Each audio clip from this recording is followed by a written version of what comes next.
Good morning. I'm just going to wait a few more seconds to make sure we have everyone admitted from the waiting room. So please just bear with me for a little bit longer.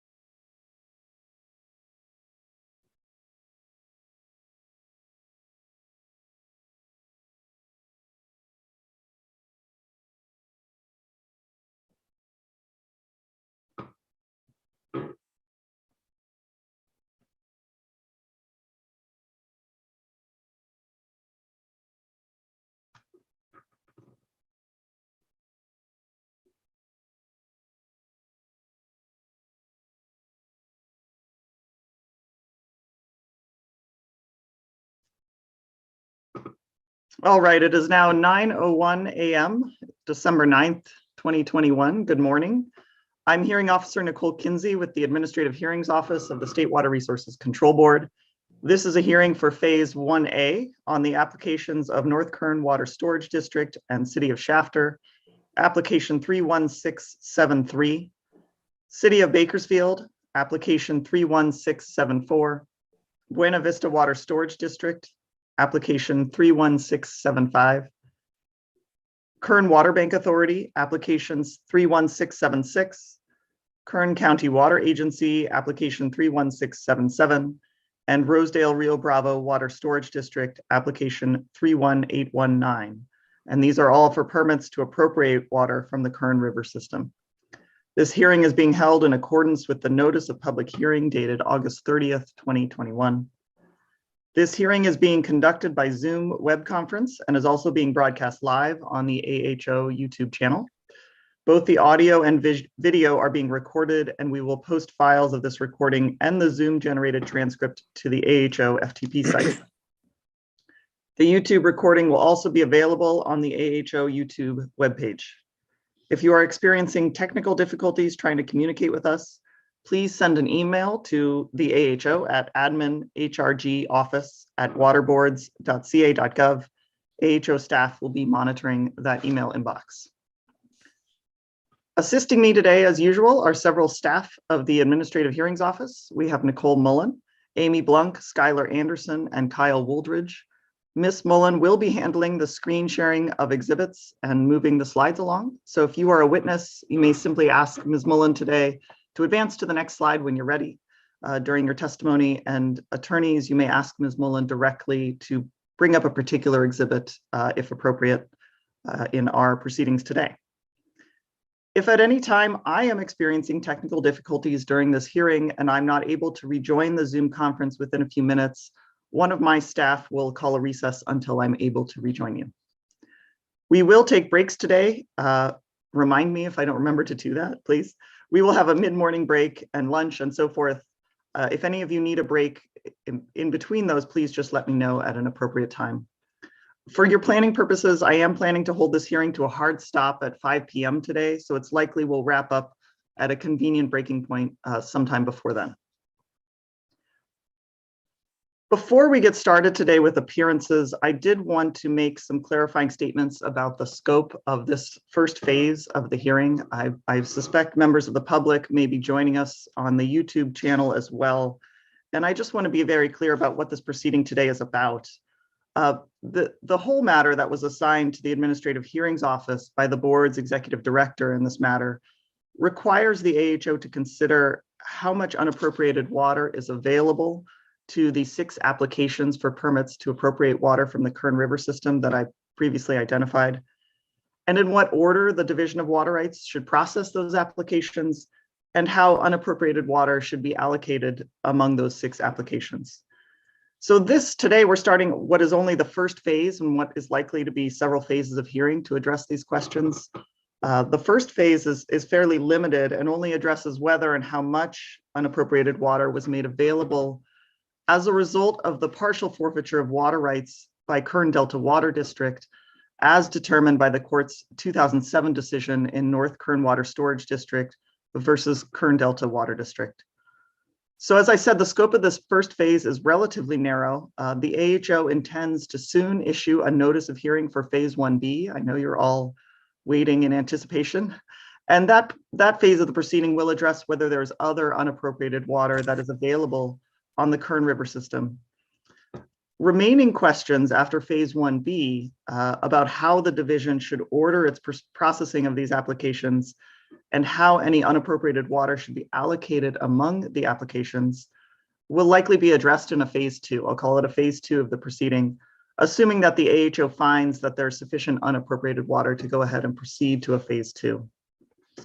This phase 2 would be the phase in which the AHO may consider the relative merits of the applications to determine which of the water right applications should be processed first and how water should be allocated among them. And the factors to be considered may include the impact of the proposed uses under the applications on public trust resources and other public interest considerations. I realize that many members of the public may be particularly interested in the questions that may be addressed, at least in part, in phase 2 of the hearing. I can't anticipate at this time when exactly phase 2 of the hearing will be held. It's too early for me to speculate at this point, but I do want to remind all of you that anyone can subscribe to our email list through the Administrative Hearings Office webpage to ensure that you'll receive an email when the AHO issues hearing notices, either for phase 1B or phase 2, and to receive all of the other orders and procedural rulings that come out of this proceeding. With that, I would like to move to appearances. To do that, I'll identify each of the entities that filed NOIs to participate today, either by presenting a case in chief or cross-examination. And if you're representing that entity, please go ahead and unmute your microphone and identify yourself. We will start with the City of Bakersfield, please. Good morning, Ms. Kunze. This is Colin Pierce, C-O-L-I-N-P-E-A-R-C-E. With me is my partner, Julianne Ansley, and also the witnesses who we have designated to testify for the City of Bakersfield are here as well. Thank you very much. Good morning. Good morning. Thank you. City of Shafter. Good morning, Hearing Officer Kunze. Patrick Scahan with Best and Krieger for the City of Shafter. And while the City of Shafter did designate 2 witnesses to testify initially as a result of the November 3rd ruling, narrowing the scope, those witnesses will not be testifying today. Good morning, and thank you very much for that clarification. North Kern Water Storage District. Good morning, Hearing Officer Kunze. My name is Scott Cuney. I'm here on behalf of the North Kern Water Storage District. We will be intending to call the 3 identified witnesses, and I have with me also Mr. Stroud of our office, and he can independently introduce himself, and he will also be appearing on behalf of North Kern. Yes, good morning, Hearing Officer Kunze. Brett Stroud, also of Young Woodridge for North Kern. Thank you and good morning. Buena Vista Water Storage District. Good morning, Hearing Officer Kinsey. This is Isaac St. Lawrence, General Counsel for Buena Vista Water Storage District. Also have Ryan Becerra, who is our special counsel, but he is having some technical difficulties hearing the Zoom right now. So he's working on that, but he is present. And we do not intend to be presenting any witnesses this morning, but reserve the right for cross-examination. Thank you. And do you plan to make any type of policy statement or opening statement this morning? No. Thank you very much.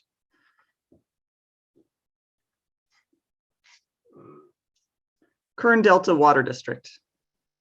Good morning, Ms. Kinsey. Robert Donlin from Ellison Schneider on behalf of Kern Delta. Joining me today are Richard Iger, General Counsel for Kern Delta, and my colleague, Craig Carnes from my office. We will not be presenting evidence and will not be providing an opening statement. Thank you very much and good morning. Good morning.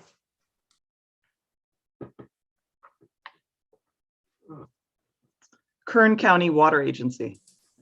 Good morning, Ms. Kinsey. This is Nick Jacobs with Somax Simmons and Dunn, representing the Kern County Water Agency. We have no witnesses in this phase, nor an opening statement. Thank you very much and good morning.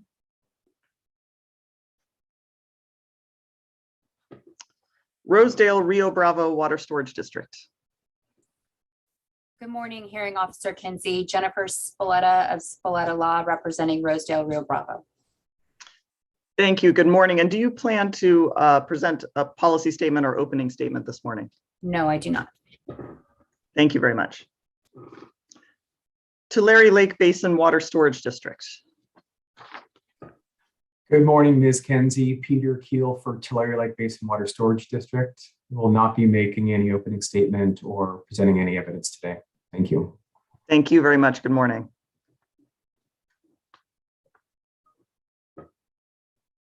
And Mr. Keats of the public interest groups, I will identify them so you can clarify if there are any changes. Bring Back the Kern, Kern River Parkway Foundation, Kern Audubon Society, Kern Cahuilla Sierra Club, Panorama Vista Preserve, Center for Biological Diversity, and Cal Trout. Good morning, Hearing Officer Kinsey. Yes, this is Adam Keats. I'm here appearing on behalf of all of those groups with the exception of Cal Trout. Thank you. And our intention, we will not be calling any of the witnesses that we had previously noticed. We will be making a brief opening statement. Thank you very much. Good morning. Thank you.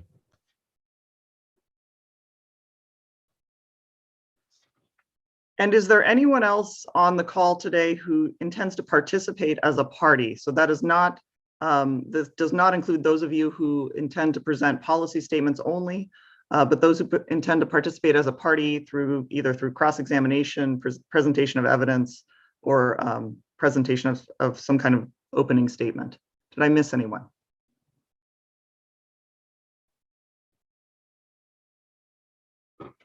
Good. And I also see I failed to mention, it looks to me like we have our court reporter with us. Good morning. Thank you for being here. And I just want to acknowledge that you're here and remind all of us, and including me, I will be guilty of this, to speak slowly. And also, please don't hesitate to remind me to take breaks as you need them. So good morning. Thank you.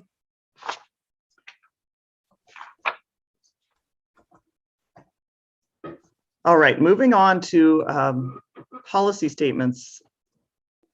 I received written policy statements from Kern County Farm Bureau and John Macon, as well as several postcards from members of the public, which express an interest in seeing more water flowing in the Kern River. All of those are available on the AHO FTP site, so you can find those there. If you have joined us on the Zoom call and you've not already introduced yourself and you intend to make an oral policy statement in this phase of the hearing, if you would please at this time email my office at admin, ADMIN, HRG office, OFFICE, at waterboards.ca.gov, stating your name and organizational affiliation, if any.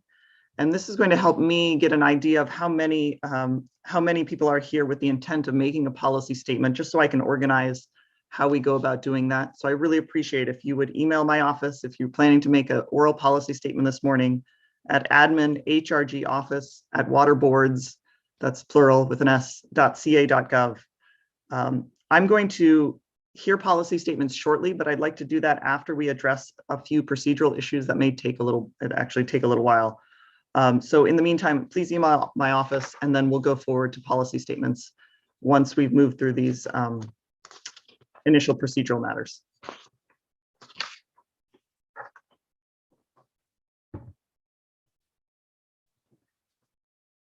I'm going to move on to evidentiary objections. Are there any other, before I keep going, are there any questions or concerns at this time?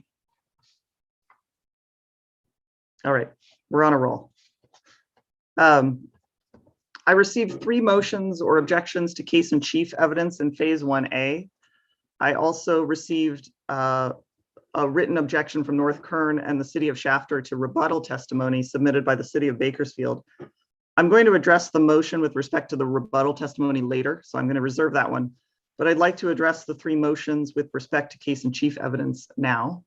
I've had a chance to review all of your briefings on the issues. Thank you. I appreciate the amount of time and detail that went into each of those. I'm going to read you my ruling as we work through each of these. In some cases, I have a few questions before I rule on the admissibility of specific portions of testimony. So just brace yourself, this may take a few moments. We'll try to do this carefully.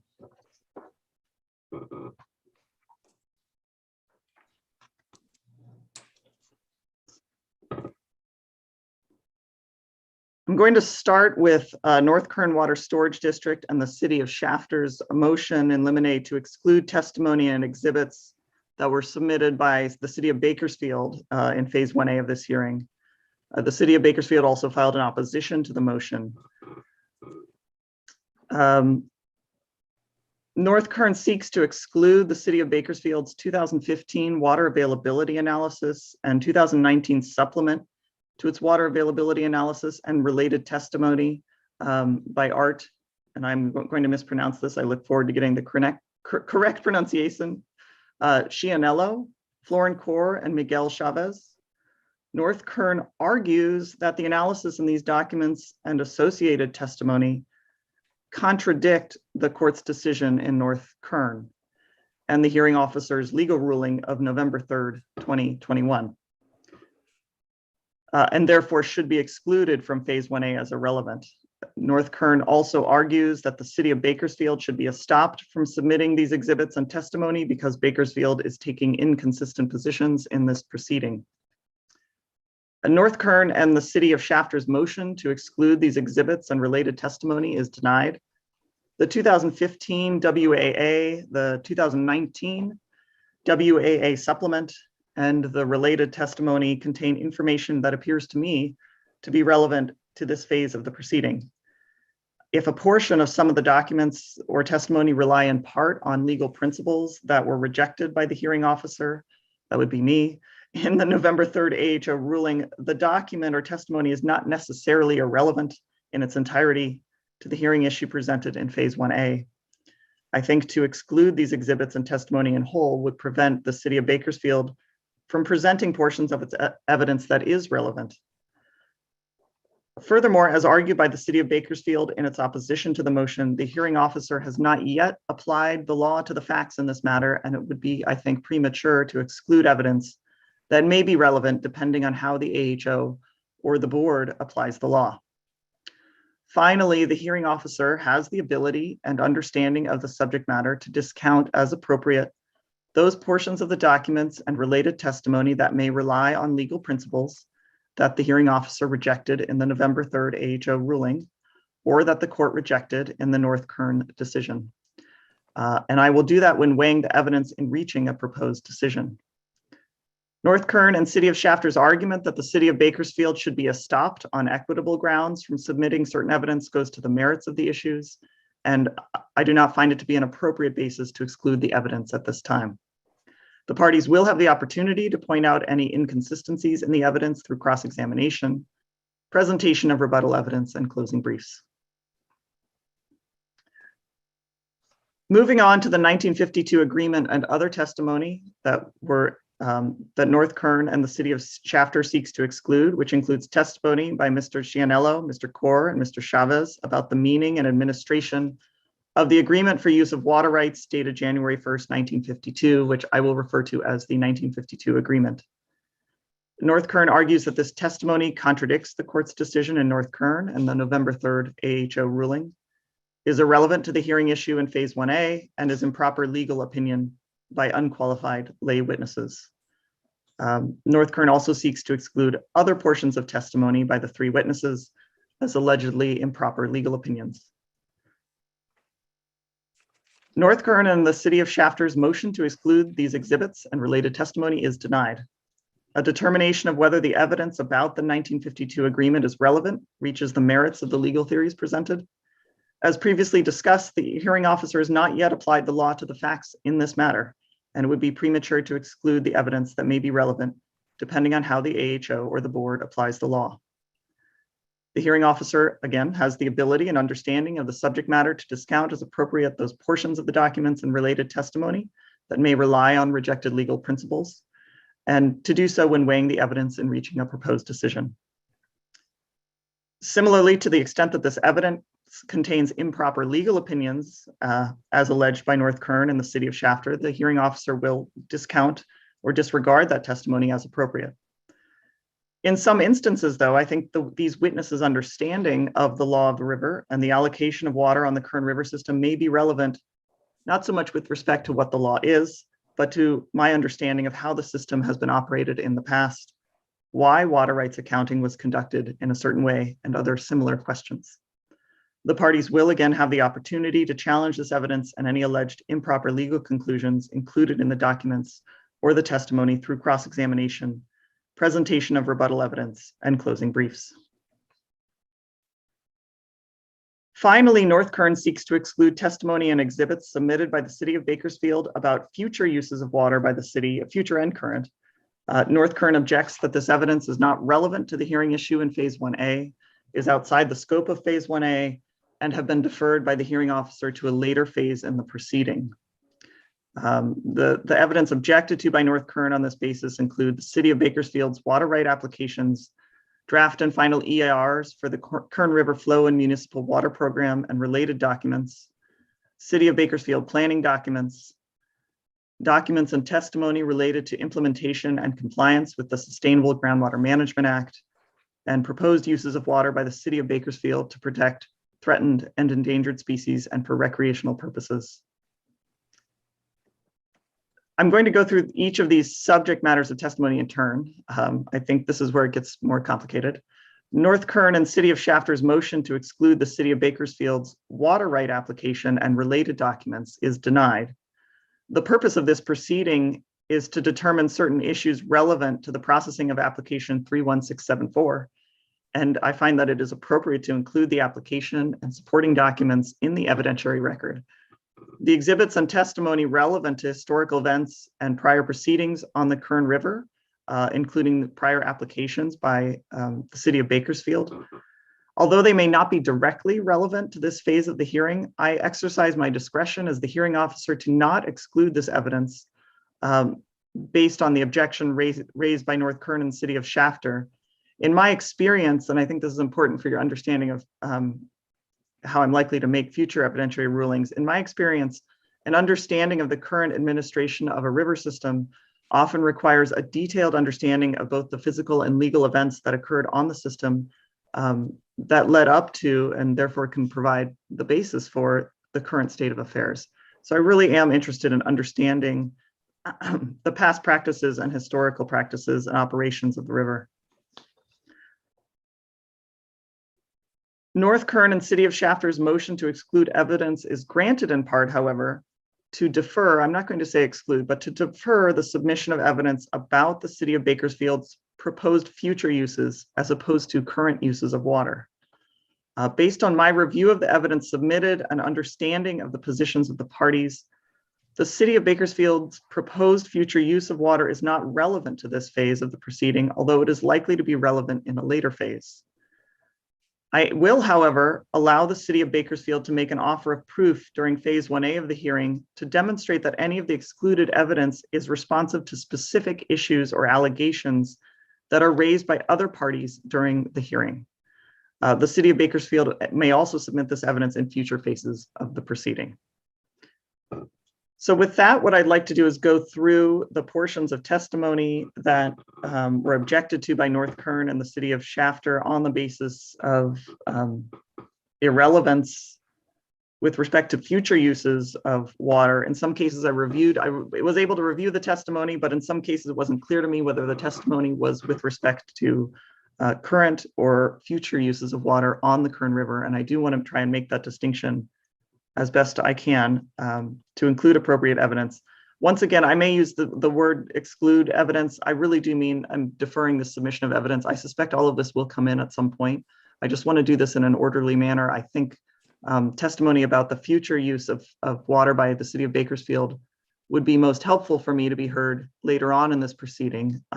As I mentioned, I don't see the connection between proposed future uses and the validity of Bakersfield's water rights, although you're welcome to make an argument to convince me otherwise.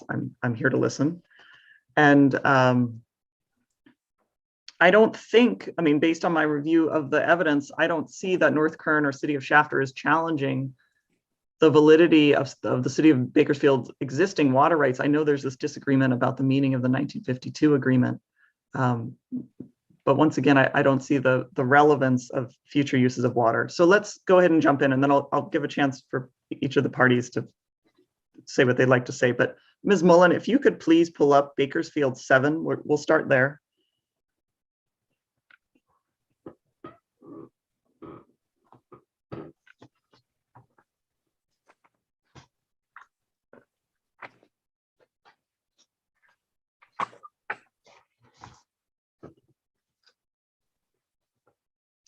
And if you would please scroll down to paragraphs 34 and 35.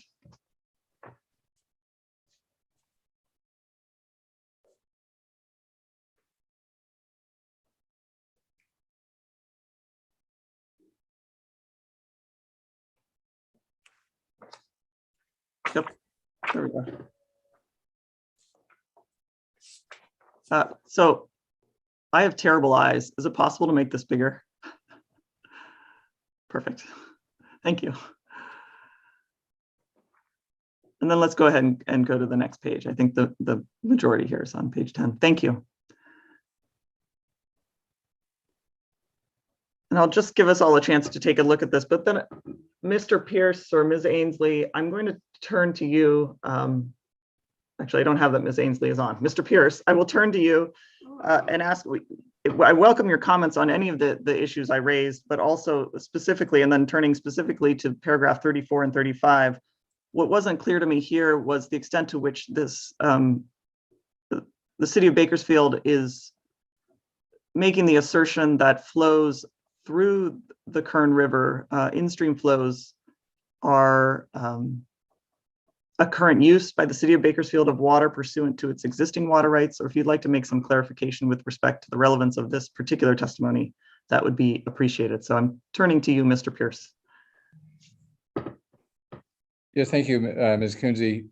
Yeah, this really relates, the testimony paragraphs 34 and 35 relate to the city's past and current use of its water rights, as well as, and as we pointed out in our testimony, the city has in fact diverted a portion of the forfeiture releases as defined by North Kern.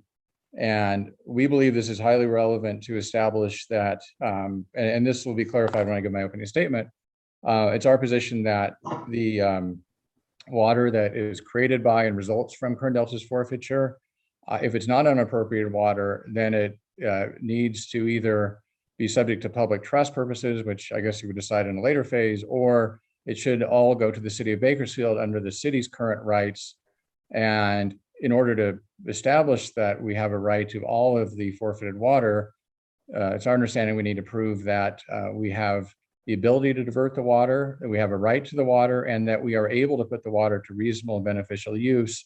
So there is some overlap here. I mean, again, to a large extent, we're talking about, our witness is talking about here, past and current use of water, but there is some discussion, there's some overlap with projected future use of the forfeited water.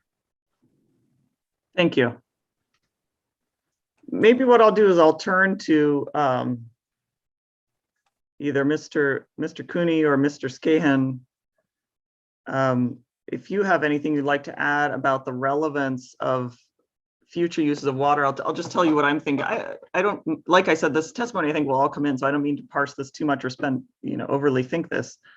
But it's my understanding if there's not an allegation that the city of Bakersfield has abandoned its water rights, then those pre-14 rights to the whatever the validity and scope of them as they are there and available to be used for proposed future uses by the city. And I'm just not sure that discussing those proposed future uses helps us in this phase of the proceeding. Do you have anything to add to that, Mr. Cooney or Mr. Scahan, on that issue?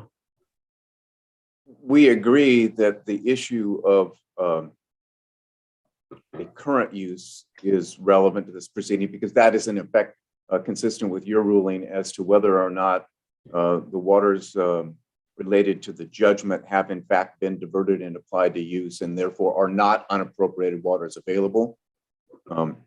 But we do think that there is a demarcation between a current use and a future use, which is a good portion of this testimony and in other documents where they are anticipating if there was an application and there was a future supply that they would use it in some manner. And maybe it's a manner consistent with historic practice, but it's obviously contemplated to be a future use of a supply yet to be secured.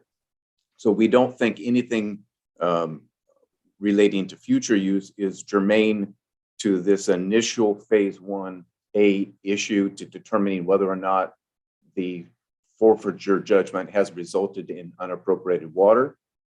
And I respect your contemplation that if in such a finding was made that there was unappropriated water, that may be a subject deferred to later proceedings, but we're not there yet. We're still at the predicate fact of whether or not there's unappropriated water available as a result of the judgment. So does that help clarify? Yes, thank you. I think, thank you. I appreciate it. Are there any, does anyone else care to make a, I want to make sure I hear from everyone before I move on. I think I'm ready to address at least this Bakersfield 7. But are there any other parties who'd like to comment on this discussion?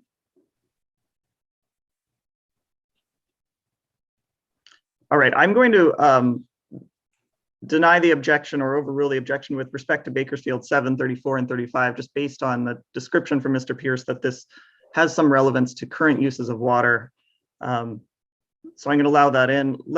Ms. Mullen, if you would please pull up Bakersfield 8.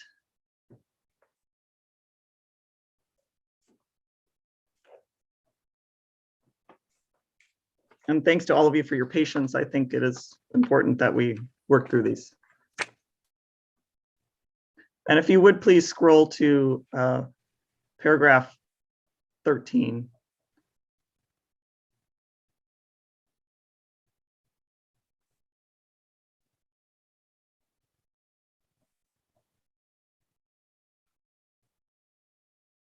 Okay, I understood. I realized there were pending objections for paragraphs 13 through 17. Based on my reading, I am going to exclude paragraphs 16 and 17 only. Let's go to 16 and 17, actually. Let me take a look at that again, please.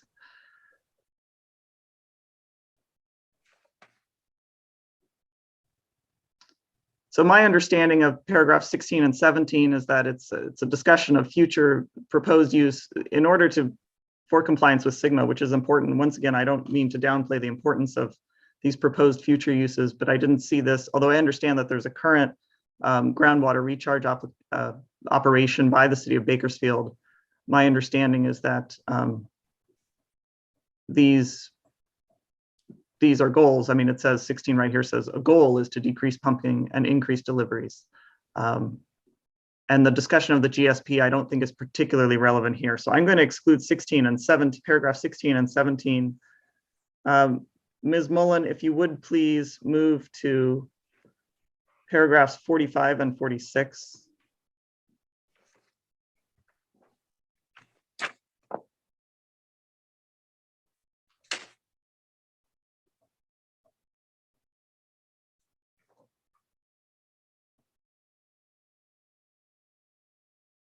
That's fine here.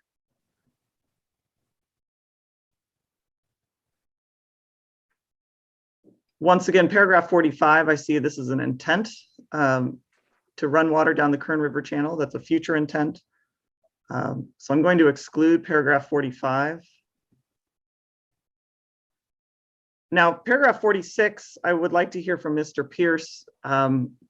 It wasn't clear to me in this paragraph whether the discussion about improvement of habitat for the Buena Vista Lake shrew, which sounds very charming, whether that's a current use of water by the city of Bakersfield or that's a proposed future use. Can you clarify that for me, if you would, please?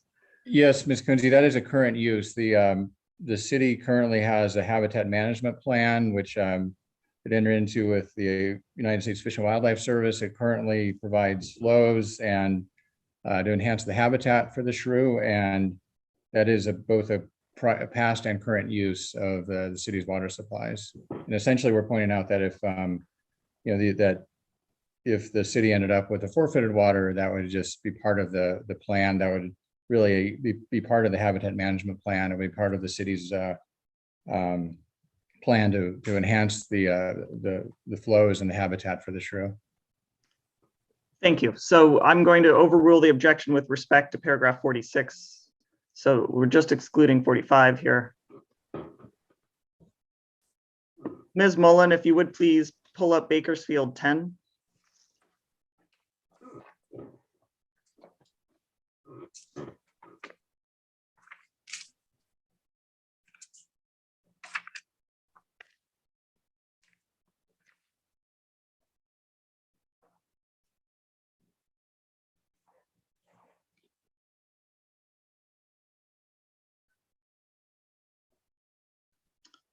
And then if you would please scroll to paragraph 8. I realize I'm going to overrule the objection with respect to paragraph 6. I'm not going to exclude paragraph 6 at this time.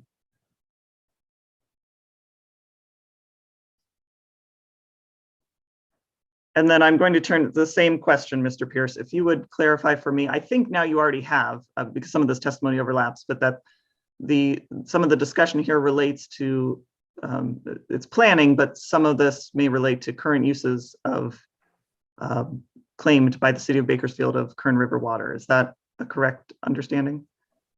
I'm sorry, which paragraphs are we looking at here? I'm sorry, I was not clear. I'm looking at paragraphs 8 through 10. Okay.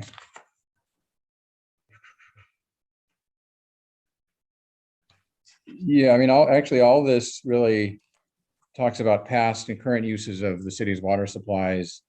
And really the city, like it says there, the city has undertaken efforts really for decades to try to increase flows of water in the Kern River. That's what its goal has been. That's what its policy has been.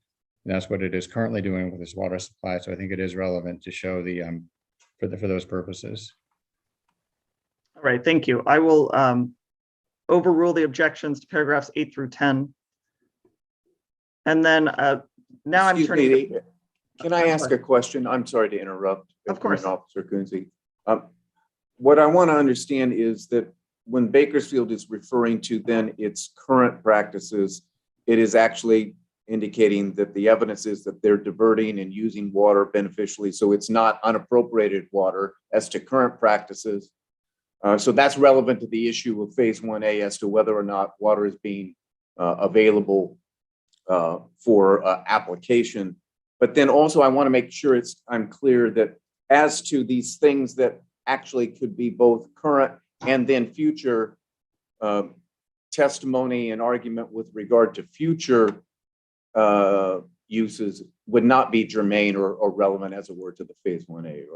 Is that correct? That is my ruling, and that's my understanding. I realize some of these paragraphs, and I'm not going to go through these sentence by sentence.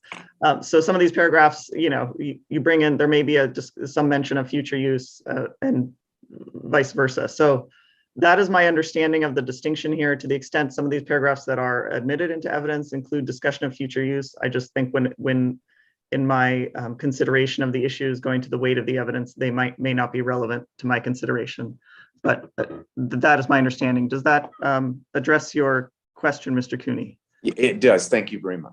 And Mr. Pierce, I also want to give you a chance. Do you have any clarifying comments on that issue at this time? Not right now, Ms. Kunze. Thank you. Sure. Thank you.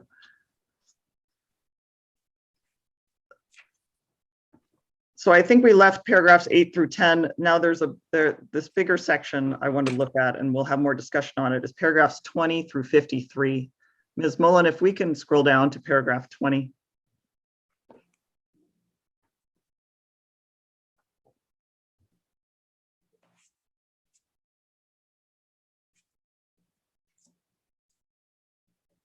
And maybe it makes sense. I don't have the whole, this is a disadvantage. I don't have the whole testimony in front of me. It may make sense to refer to this in chunks. But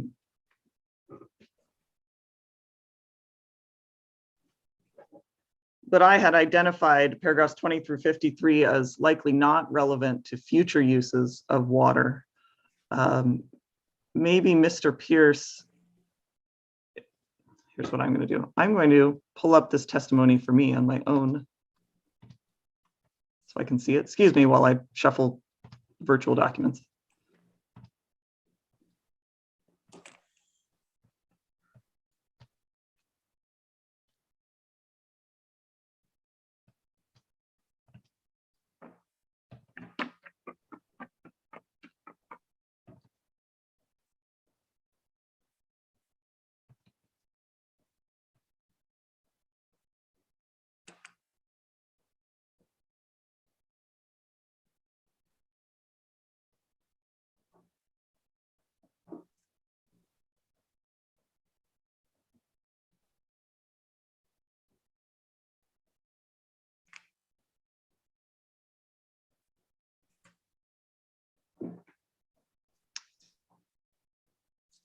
Well, I think I'll turn to you. I mean, the objections were presented, so you've had time to think about this, Mr. Pierce.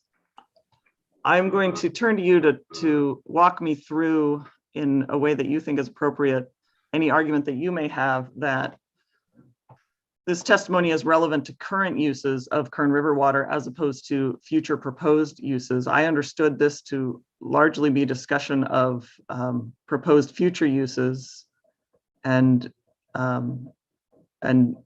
I think source two water, as you call it here in this testimony. But maybe there are certain portions of this or relevant paragraphs that you can you think should be admitted into this proceeding. Thank you.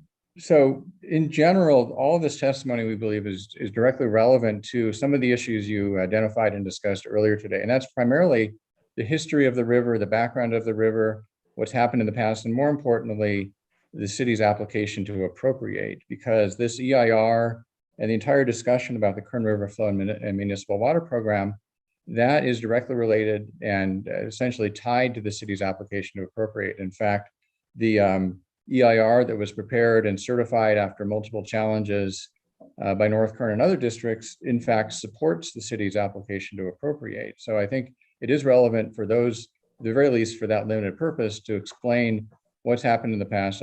We do think it's significant that Bakersfield is the only entity that has actually gone through the effort of preparing a CEQA document that has been properly certified and upheld. Kern Water Bank did prepare an EIR, but it was challenged successfully, as I recall. And so that's really the main purpose. So I guess the main argument why this is relevant is it's really part of the history, part of the past, part of the background, but also really part of the part of our application. It's really tied to our application, and it supports our application. The other reason we believe this is relevant is there is, and I'm not going to take everyone's time to go through every sentence as you indicated you prefer us not to, but there are quite a bit of references within these paragraphs to the city's past and current use of water, including portions of the forfeiture releases, because as we say in this testimony, or as our witness says in this testimony, the program proposed by the city to increase flows in the river is essentially a continuation of and tied to and related to the city's past programs, policies, and projects to increase flows in the river. So there is mixed in here, there's quite a bit of, we believe, relevant evidence in terms of the city's current and former use of the water that is at issue in this proceeding. And we would trust that you could just decide and decipher and properly weigh the relevance of any evidence that just purely talks about future uses. But again, even to the extent the evidence talks about future uses, that is relevant to our application to appropriate. Let me address, thank you, Mr. Pierce. I appreciate that. Let me address a couple comments. I certainly will turn to you, Mr. Cuny, and then anyone else who would like to comment on this. I did allow the application to appropriate water by the city of Bakersfield and the historic applications to come in. It just seemed a little nonsensical to me to exclude the very application that is the subject of this larger proceeding. But I didn't mean to imply that I think this phase of the proceeding directly goes to future uses under the city's application, because we're really focusing on the availability of unappropriated water and the valid existing rights on the system. So I'm really interested here about the city of Bakersfield's use of water under its existing water rights, not so much as proposed under its application. I don't see that as relevant to this phase. It, of course, would be important to the larger issues, and there's an appropriate time for that, again, which is why I'm trying to say that the evidence is not excluded, it's deferred. I do see this as taking a significant amount of time if we get into compliance with SGMA, if we get into a lot of these planning documents. And I think it would be more helpful for me to hear that evidence and that cross-examination at a later time in the proceeding. Now, that said, I realize there's intermingling of current uses in here that may be relevant. So I don't want to exclude evidence that is relevant. And that's my concern here. But I don't see that the testimony and evidence related to uses of water proposed under the application as relevant to this phase 1A. So Mr. Cooney, maybe you can comment, and if you have any thinking about best proposals as to how to handle parsing this evidence, that would also be welcome. I will turn to you. Yes, thank you. It's obvious, and it's true in the first paragraph. This Kern River Flow Municipal Water Program is a proposed program. It's not been implemented, and it's not been approved and adopted by the city of Bakersfield. It's all prospective. It may be intending to build on whatever they may have done in the past, but that's you don't need to hear any of this extensive testimony regarding a program that hasn't been approved and adopted. And actually, what I hear Mr. Pierce advocating, which is exactly the point that we are concerned with, is now he also wants to talk about what he professes to be CEQA documents certified and approved, which in fact are only documents for an application yet to be even accepted, let alone approved. And now he wants to talk about the CEQA documents associated with them. And they are not complete, by the way, and they are not final documents. And what we really have here is, and I do respect the hearing officer's suggestion that obviously we are here with regard to applications. We are applicants, as it were. And to that extent, all of that is part of the administrative file, but it really doesn't unto itself, that piece of paper, provide evidence to the particular issue that is the phase 1A as to whether or not the North Kern decision resulted in unappropriated water, and if so, in what amount. And what I'm afraid you're seeing already here in the argument, Mr. Pierce, is he wants to expand this to the phase that actually, I think it's into the phase 2 of maybe in the proceeding, and we're going to unnecessarily consume time of a 2-day budget for a very discrete issue on issues that are really clearly prospective, anticipated uses of water. And that's what the focus ought to be. I'm just, and this testimony from Mr. Schwartz and the pages, paragraphs 20 all the way through 53, talking about the program and what it evaluates, it's all a contemplated proposed program, not approved, not implemented, and not actually utilizing any water whatsoever. The Kern shouldn't come in. Thank you, Mr. Cooney. Does anyone else care to make any comments on this issue?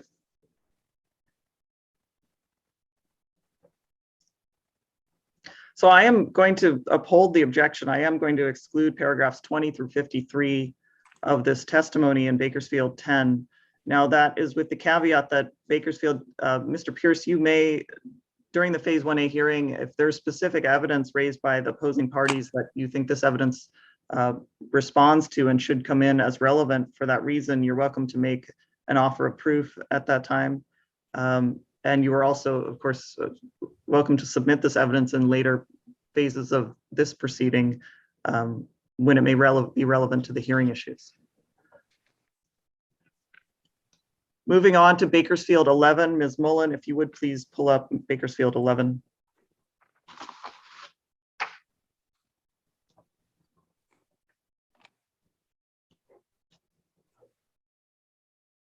I'm going to overrule the objection with respect to paragraphs, I realize that's still coming up, but paragraphs 5 through 10, paragraph 12, and paragraphs 15 through 16.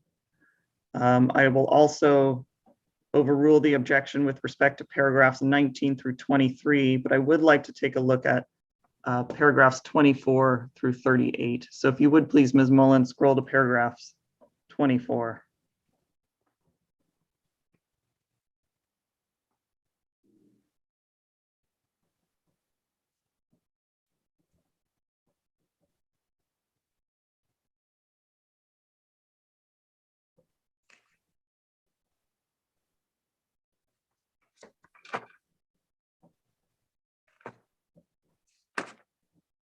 If we can just see the heading, if you go back one page so I can see the heading here, that'll help us.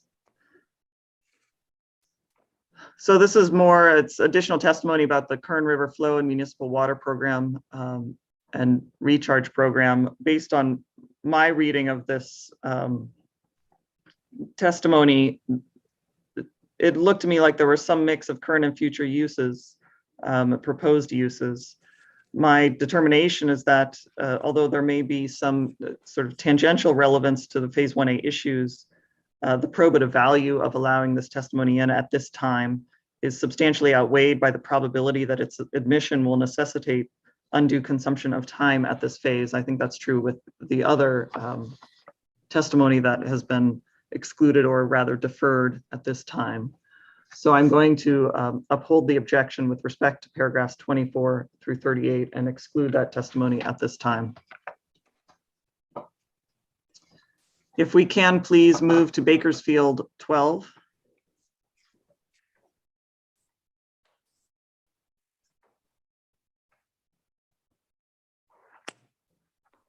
And paragraph, let's see. For the same reasons, with respect to the testimony being focused on future use, I'm going to exclude paragraphs 9 through 10, exclude paragraph 15, overrule the objection with respect to paragraphs 18 through 19, but exclude paragraphs 20 through 21, overrule the objection with respect to paragraphs 23 through 25. And then if we can, please, Ms. Mullen, scroll down to paragraph 27. See if I have questions here.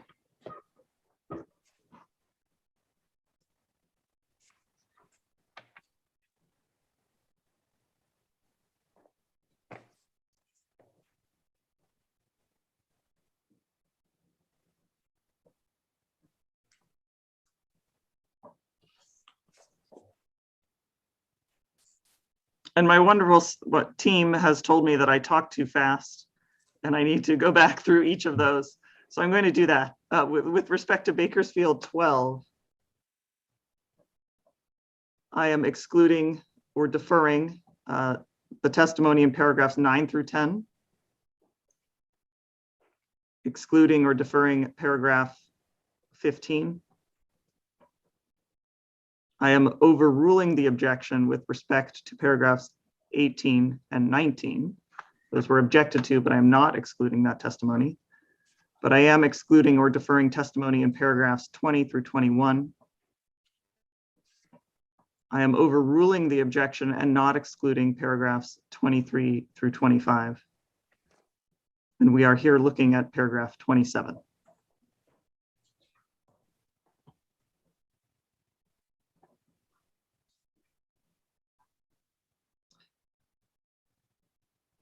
I think based on our discussion today, what I'm going to do is I'm going to overrule the objection and not exclude paragraphs 27 through 29.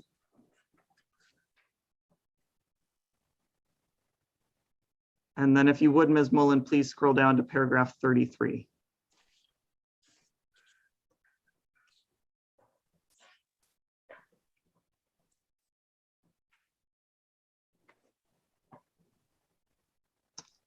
And my reading of this paragraphs 33 through 42 is that it's a discussion, as stated here, of an intention to utilize Kern River water as a source of supply for a future program.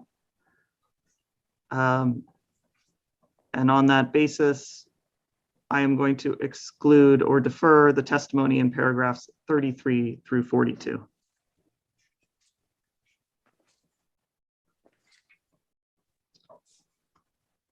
And then finally, with respect to Bakersfield 13, Ms. Mullen, I don't need you to pull this up. I'm going to go ahead and rule on the issues. I am going to overrule the objection and not exclude paragraphs 7 through 10, as well as paragraphs 12 through 13, but sustain the objection and exclude or defer the testimony in paragraphs 14 through 20 of Bakersfield 13.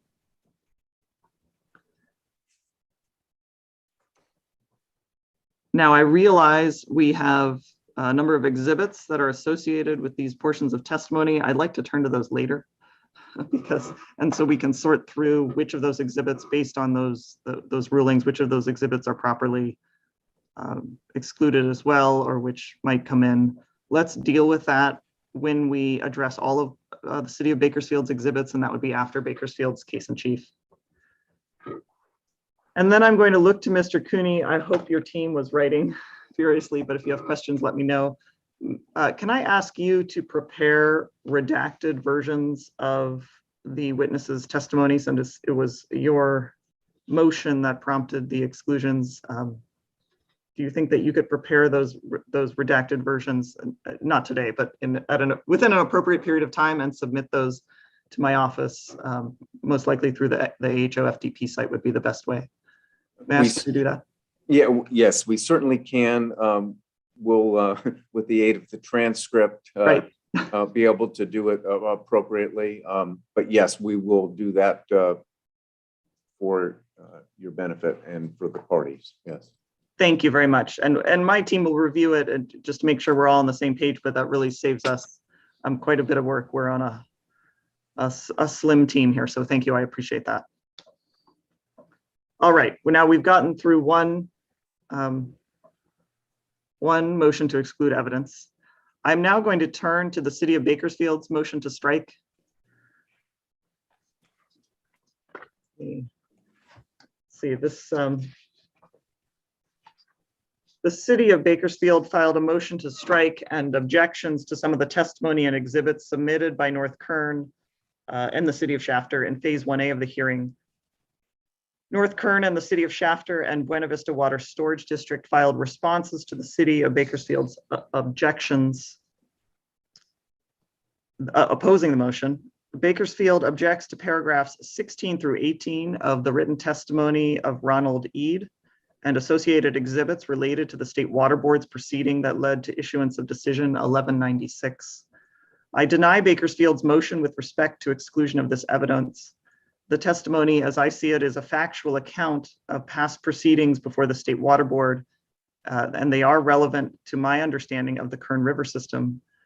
As I previously stated, in my experience, an understanding of the operation of a river system often requires this understanding of the physical and legal events that have occurred on the system as context for the current state of affairs. Furthermore, I think some of the information in Decision 1196 and the related documents may be directly relevant to the validity of current water rights and demands on the Kern River system. Although Mr. Eade may not have personal knowledge about the creation of these documents, his testimony about them, as I understand it, is limited to factual statements and appears to accurately quote the text of the documents. The City of Bakersfield also objects to paragraphs 12 and 41 through 57 of the written testimony of Mr. Eade and North Kern Exhibit 1 on the basis that it contains improper legal conclusion and is not based on the personal knowledge of the witness. These objections are also overruled. As I stated, with respect to North Kern and City of Shafter's motion to exclude Bakersfield's testimony, the hearing officer has the ability and understanding of the subject matter to disregard or discount testimony to the extent it contains legal opinion or legal interpretation, or the evidence is not based on the personal knowledge of the witness. These objections will go to the weight to be afforded that particular evidence. But I think here the witness's explanation of his understanding of the law of the river is very likely relevant to understanding the technical analysis that he prepared about the effect of the forfeiture judgment in North Kern. And I find that the technical analysis itself is directly relevant to the hearing issue in this phase. Bakersfield next objects to paragraphs 9 and 12 through 29 of David Hampton's written testimony for lack of relevance. These portions of Mr. Hampton's testimony address Decision 1196 and North Kern's current and historic diversion and use of water, as well as future anticipated uses from urban population growth. Paragraphs 27 through 29 of Mr. Hampton's written testimony are excluded. I uphold the objection and exclude this testimony, or rather, in a way, we could say the same thing, defer the testimony from the record for Phase 1A as irrelevant to this particular phase, insofar as his testimony addresses future and anticipated uses of water within the North Kern service area and the City of Shafter. As I did with the city of Bakersfield, I'll allow North Kern and the city of Shafter to make any offer of proof during phase 1A of the hearing to demonstrate that any of this excluded testimony is responsive to specific issues or allegations raised by other parties as we proceed in this hearing. North Kern and the city of Shafter may also submit this evidence in future phases of this proceeding. The city of Bakersfield finally objects to paragraphs 5, 6, 32, 33, 40, and 41 of Mr. Hampton's testimony, which address North Kern's diversion of water allegedly made available as a result of the court's decision in the North Kern case, on the basis that it is improper legal conclusion. As I've already stated, I have the ability and understanding to disregard or discount this testimony as appropriate, and therefore I deny Bakersfield's motion with respect to this portion of Mr. Hampton's testimony. Mr. Pierce, as I did with Mr. Cuny, may I look to you to revise, don't revise, to submit a redacted version of Mr. Hampton's testimony that redacts paragraphs 27 through 29 and submit that redacted version to my office, if you would, please. We will do that, Ms. Kunze. Thank you. Thank you.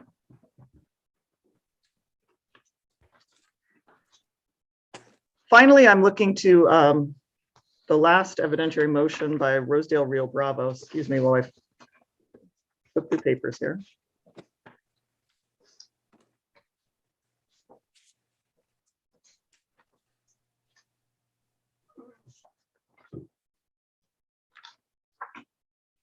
All right, here we go. Rosedale Rio Bravo Water Storage District filed objections to all case in chief evidence submitted by North Kern and the city of Bakersfield. Kern County Water Agency filed a response that Buena Vista Water Storage District joined. I also have a response from North Kern. Yes. So, okay, moving on. Rosedale Rio Bravo, as I understand, generally objects to the evidence offered by both the city of Bakersfield and North Kern and the city of Shafter as outside of the scope of this phase of the hearing. Phase 1A, as I see it, is the first opportunity for the parties to present evidence relevant to the amount of unappropriated water that is available on the Kern River, specifically with respect to water that may have been made available as a result of the court's decision in North Kern. To the extent that the demand of the parties pursuant to valid water rights is relevant to determining whether unappropriated water is available as a result of the forfeiture, then I think that relevant evidence is appropriate to present in phase 1A. I think there may be challenges to the same claimed water rights in phase 1B insofar as they relate to demands for other potentially unappropriated water in the system.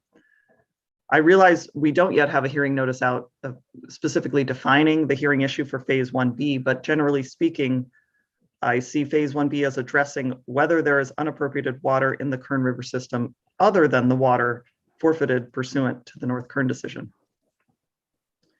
I think the amount and validity of demand pursuant to the same water rights may be at issue in both phases 1A and 1B. If the parties want to challenge any of the evidence presented in this phase as it relates to the hearing issue in phase 1B, then I think there's procedures to call these same witnesses so that you have the opportunity to cross-examine them on the phase 1B issues. I disagree with the claim by Rosedale Rio Bravo that it's disjointed and illogical to hear this evidence from one party about the validity of water rights in this phase, and then later hear from other parties in a later phase. Based on the evidence and arguments, I don't think any party will be prejudiced by this phasing of the hearing. I really see this phasing as just taking on these issues one chunk at a time at the risk of making a terrible analogy or metaphor. If you eat an elephant, it's one bite at a time, right? What's the way to eat an elephant? You take one bite at a time. And so that's, I think, what I'm trying to do with the phasing in this proceeding is start somewhere.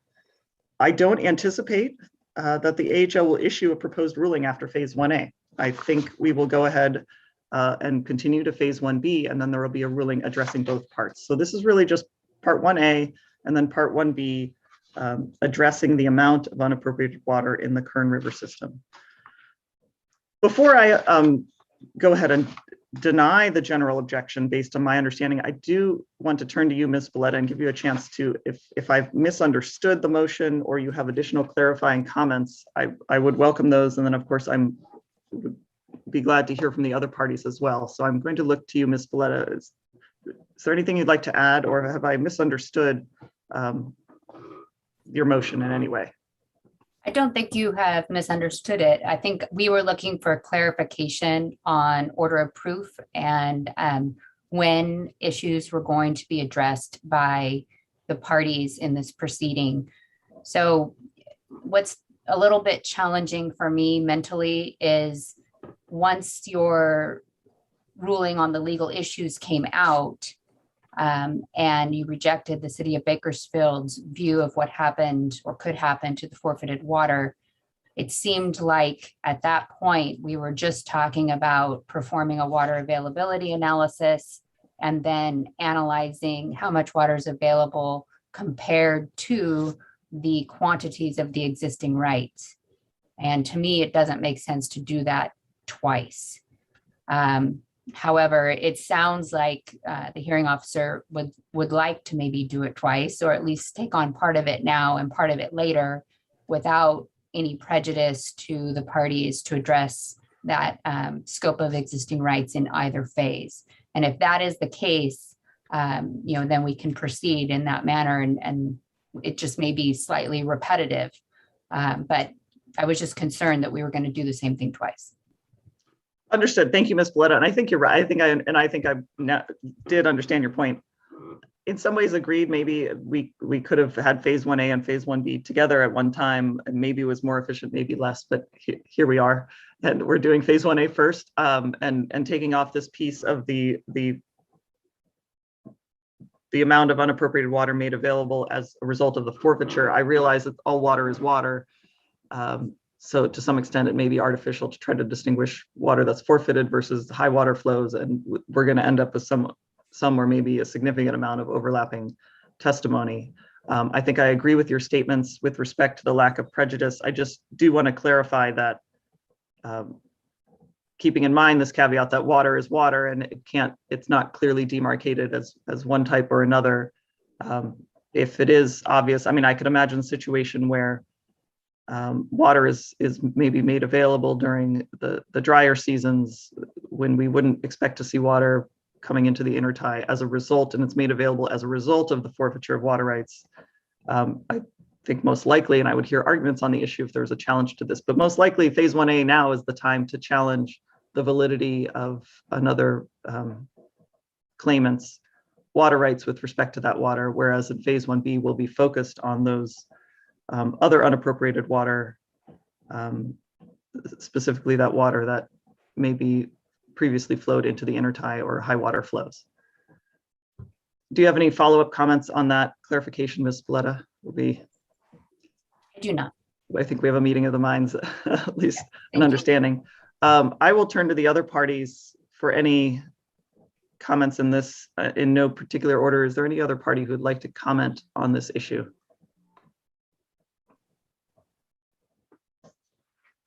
So I will, for the record, I'll say I deny the general objection to the evidence submitted by Rosedale Rio Bravo, but with the caveats that we've discussed today and the understanding that there will be an opportunities to present evidence on the validity of claimed water rights in phase 1B as well. Ms. Kinsey? Yes, please.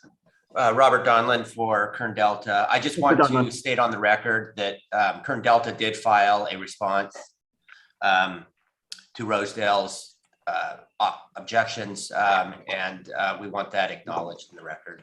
Yes, please. Let me make sure that obviously I didn't say it, which is why you're saying it. That's correct. Let me make sure we have it is what I just want to, I believe I read it, so I believe we have it, but let me make sure.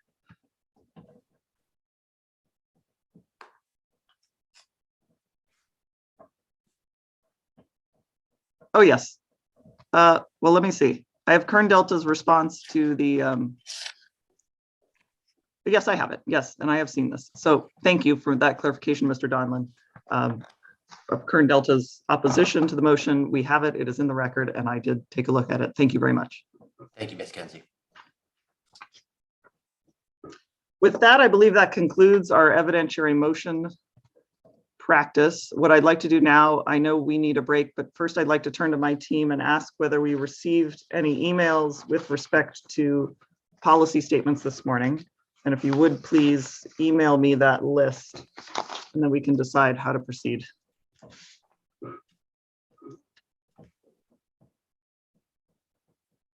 Hearing Officer Kunze, this is Scott Cuny. There are two other matters. They're not in the nature of motions and such, but they were one. There was the communication from the hearing officers with regard to administrative record documents that are proposed by staff. Yes. And then secondarily, we had a request by North Kern and City of Shafter with regard to augmentation of administrative record that relates to the 2009 proceeding. Are you going to address those later, or where are we on those? That is good. So this is what happens when I don't have my script in front of me. I was intending to address that now before we reach policy statements. So thank you for that reminder. Okay, good. Okay. They are on my. Ms. Kunze, this is Colin Pierce. I may defer to my colleague, Ms. Ainsley, but I believe we are in the process of filing a response to the request to augment the record. We do have an objection to that, which we'd like you to consider before you make any ruling or decision on that issue. Yes, well, and I'm not going to make a ruling right now, so that's perfect. Let me talk about that while my team is emailing me, or they may already have. And I will acknowledge, as I've written here, that I have a pending request from North Kern and the City of Shafter to supplement the administrative record for this proceeding, as you noted, with additional documents from the administrative record for the 2009 hearing that resulted in Water Right Order 2010-0010. And just to make clear for me, Mr. Cuny, I presume that the request is to move these additional records. This is not only to make the additional records available on the AHO FTP site, but to move those additional records into the evidentiary record for phase 1A. Is that the best? And actually, that's a point of good clarification for me, is that we see those are obviously in the administrative file. They're under the folder that relates to the 2009 hearing, just as you said.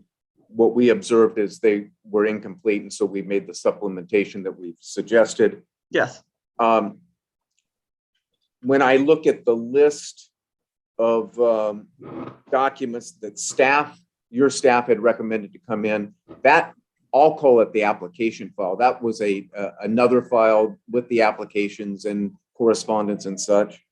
Is the hearing officer intending to bring both of those collections of documents into evidence, or just one? And I have some further thoughts on the applications, but it's not clear to me exactly what the hearing officer's desire and intent is in that regard. Yes, so thank you for the opportunity to clarify. My intent had been to consider whether to admit the application files into the evidentiary record for phase 1A as background information. As you've noted, and as we've discussed today, those applications are not necessarily directly relevant to the phase 1A issue, but to me, they're intimately related to what we're doing here today in the larger sense of things, and should be brought into the evidentiary record. I had not, and so when I say we will later consider whether to move those into evidence, I will hear objections from the parties on whether or not it's appropriate to move those documents into evidence in this phase. And I plan to do that sometime, I think, after the conclusion of the cases in chief of all of the parties, and probably before we go into rebuttal. I had not proposed to move in the documents from the 2010 proceeding because I didn't directly see the relevance to this phase 1A. So I wasn't planning to consider moving those in to the evidentiary record at this time. To the extent that your motion, I mean, you may make a motion that we ought to do that. And to the extent that your motion does that, that's, I think, what we would consider, I would consider that, and we can talk about that and hear objections. But I did not intend to do that at this time, just because I didn't see the relevance necessarily to phase 1A. And I thought those documents may raise more objections because we'll get into issues, especially when we get into issues about witness testimony, the extent to which it's hearsay, or kind of parsing those issues. So I thought it may raise more concerns than it was worth to try to move those into the evidentiary record at this time. So that's my intent. Yes. So maybe. So let me be clear. What we observed, and this is the motion we made, is we looked at that file, the 2009 file, and it was not complete. It clearly did not include all of the administrative record evidence, and we wanted to then make it complete for those matters that we had interest in. So that's what we suggested. We had not gone to the next step of saying the entirety of the 2010 file should come into evidence in phase 1A. That's maybe a topic for another discussion, but that wasn't our motion. So is your motion essentially to add the files that you submitted to the administrative record and the files that are available on the AHO FTP site? Yeah, our motion is exactly that we, we saw the 2009 administrative file to be incomplete, and we wanted it to be complete with documents actually in the record. Thank you. And I'm going to express my appreciation for your team and making those electronic files available to us. Again, it's a matter of primarily time load. However, keeping in mind, I am going to hear it. Maybe I'll look to you, Mr. Pierce. I realized you were planning to file a motion. Do you think your written motion still stands, given this clarification that, as I understand North Kern's motion at this time, it is not to submit these files into evidence, but merely to include them in the administrative record and have them available to all of the parties on the AHO FTP site, and they would not be explicitly moved into evidence unless someone made a motion or we consider them in a later phase of this proceeding. So I'm looking to you, Mr. Pierce, whether your motion still stands, or if you need more time to consider it, or whether we can put this issue to rest right now. I'm going to defer to my colleague, Ms. Ansley, because she's preparing the objection, and I'll defer to her. Ms. Ainsley. Hi, Julianne Ainsley for the City of Bakersfield. Yes, I do plan on filing something formally where we're preparing it at the same time, obviously, as we're all in his hearing. But I would object to moving it into the subfolders as it is, because it is not a complete set of the exhibits from the FAS hearing. It's actually just a subset. So it's not intended to be a complete and accurate file of the FAS hearing. It's actually a subset of joint exhibits submitted by North Kern and other petitioners, but not the City of Bakersfield in that proceeding. So while I do have formal objections to their submission that we'll file with you today, I do object to dispensing with it now, because it's not, the stated intention was to make the record complete as to the FAS hearing, and this is merely a small subset of the exhibits, including testimony that were presented in that hearing. So I think if you're inclined to resolve it now, moving only a small subset of those exhibits into the FTP download folders it doesn't meet the stated purpose of presenting a complete record. Thank you, Ms. Ainsley. What I'm going to do is defer this issue so I can have a chance to review the filing that you're planning to make today. So thank you for that. And we'll return to this. I think likely a good time to return to this issue is when we consider whether to move the AHO exhibits into the record, and we can address this at the same time. So I will make a note of it, but please remind me if I don't address it at that time. So thank you very much for all your comments on this, and we will get back to that particular issue.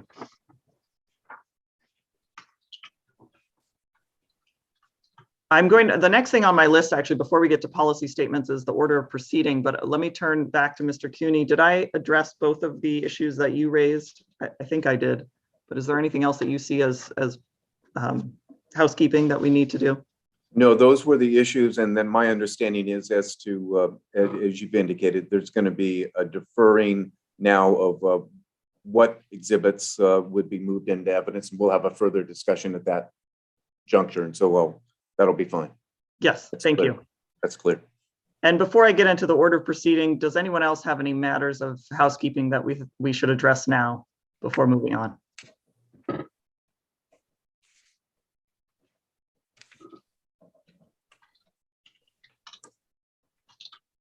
So I think we did not, as I recall, we didn't address which party would be presenting evidence first in this proceeding. Correct me if I'm wrong.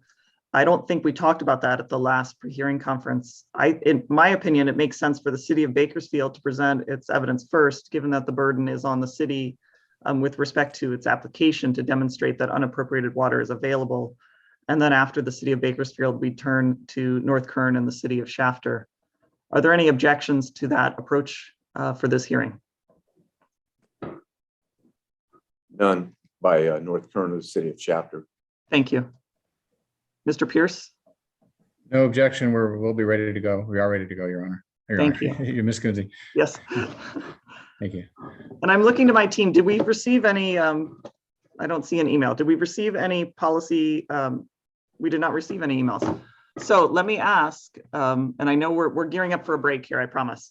But is there anyone who is on the call who is intending to make a policy statement? I believe I had a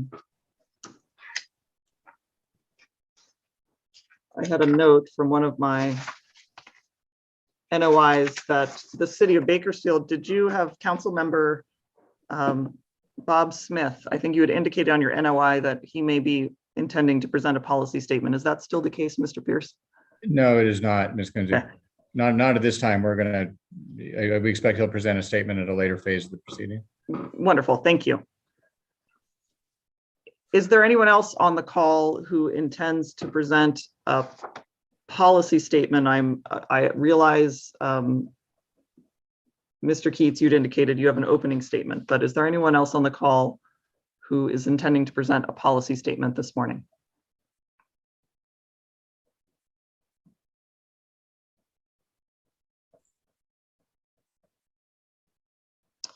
All right, I'll turn to, thank you. We're moving along quickly. I'm going to turn to Mr. Keats.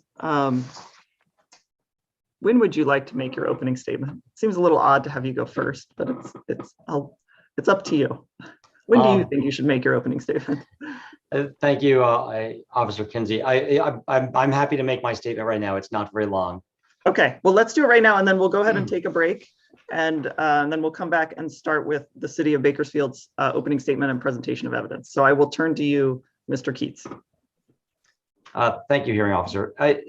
The public interest groups that I represent are tremendously disappointed with the ruling that the public trust matters would not be considered during this phase of the proceedings.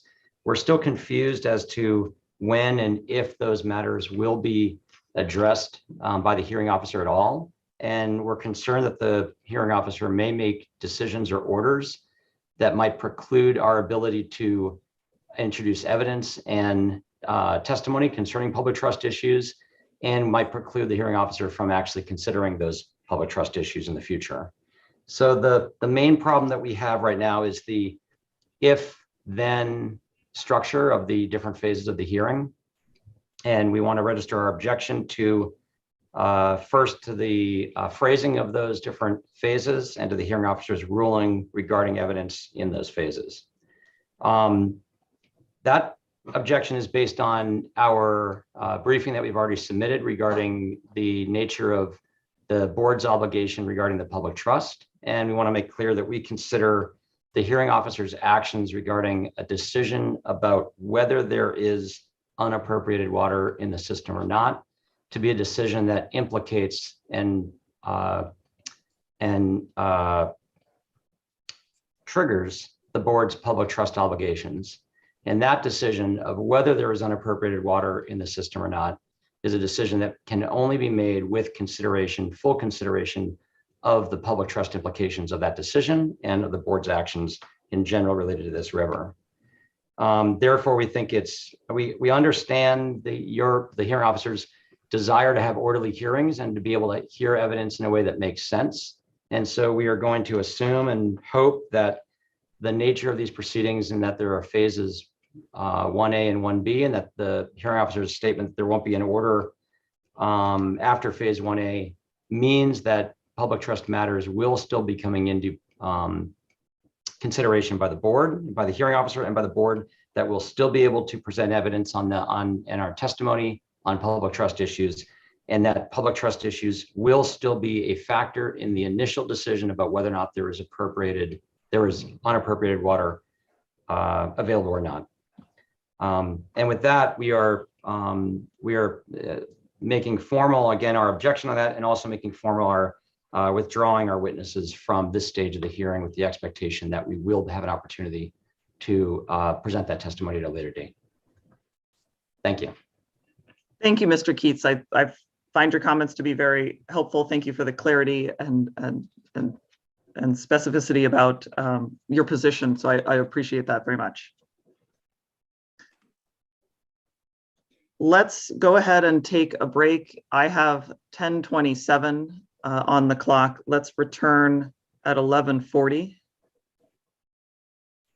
11:40, excuse me. Ms. Kunze, can I ask one quick procedural question? This is Colin Absolutely. Pearson.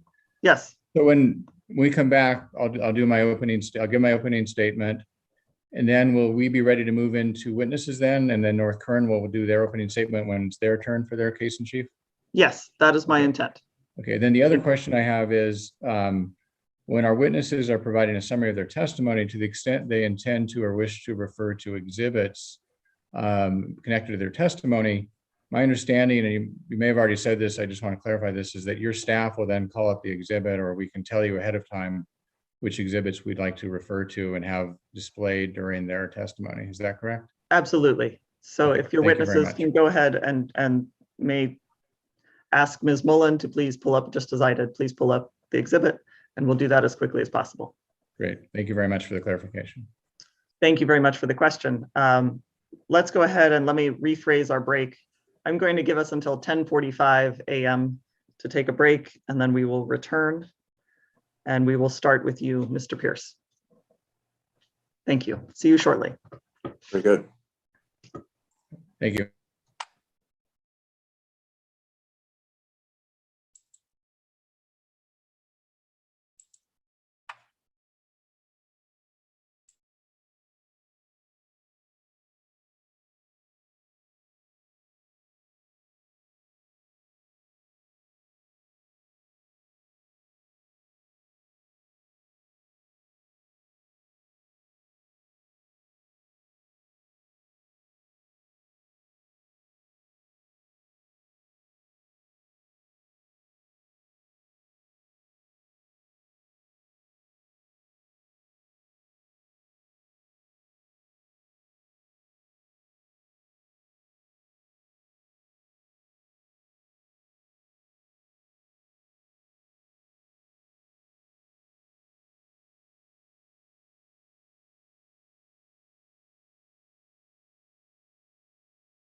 Welcome back. I'm going to look to our court reporter and make sure we are ready to go back on the record.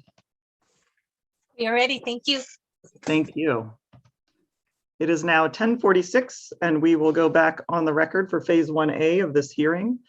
And where I left things is turning to you, Mr. Pierce, to go ahead and make any opening statement that you would like to make, and then we will move to hearing from your witnesses.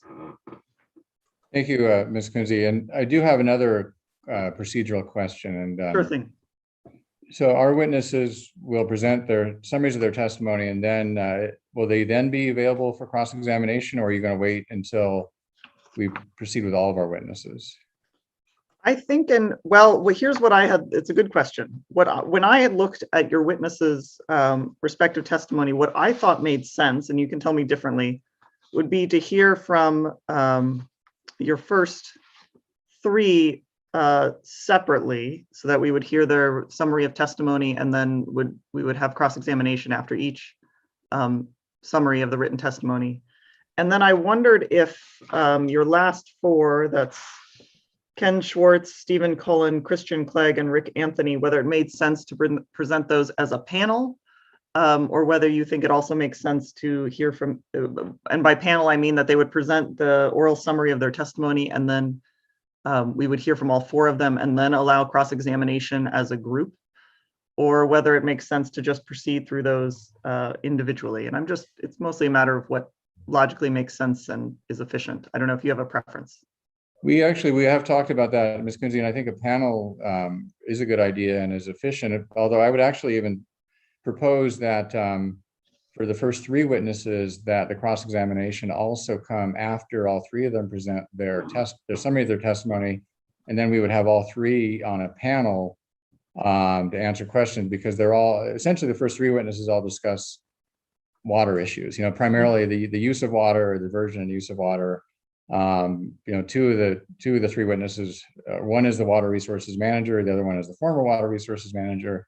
So they're all sort of have overlapping duties and responsibilities. That makes sense to me, but let me look to Mr. Cooney and then any other party if you have any objections to proceeding that way. We'd hear the first three as a panel and then the next four as a panel. So we'd have two panels of witnesses, as I understand. And it wasn't clear to me in Mr. Pierce's proposal that the cross then would have to wait until all three witnesses testified. So then we would do independent crosses of the three witnesses. And what I'm hearing is a first panel. And then we would go to the second panel and repeat the architecture. Is that the notion? That is my understanding of the proposal we're considering. And just that was my proposal. And I guess this is also another question I have. I may defer to Ms. Ainsley. And again, this is Colin Pierce for the record. My understanding when you do a panel is that the cross-examination questions are actually directed to the panel, and any one of the people on the panel can respond. They're not necessarily limited to the specific witness that, or they're not necessarily limited to a specific witness. We would object to that approach. Right, and I'm going to allow the cross-examining attorneys to direct their questions to a specific witness if they would like to do that, regardless of whether we hear them as a panel. I think in my sense, the panel is just, it's really an ordering of things. It also allows, I think, to be fair for cross-examination, if there are questions where it's not clear which witness it should be directed or which witness has the ability to answer, it can work well that way. And as a matter of efficiency. But Mr. Cooney, do you, given that clarification, what is your position on hearing from the first three as a panel versus going through cross-examination after each one? We're fine with that notion. My understanding is now Mr. Core, Mr. Chianello, Mr. Chavez, and then we would have then cross-examination of witnesses. I suppose I could do it in any order I want, but I would then cross-examine these respective witnesses thereafter in total. That's fine. That's my understanding. Are there any other comments or objections from any of the other parties on that process?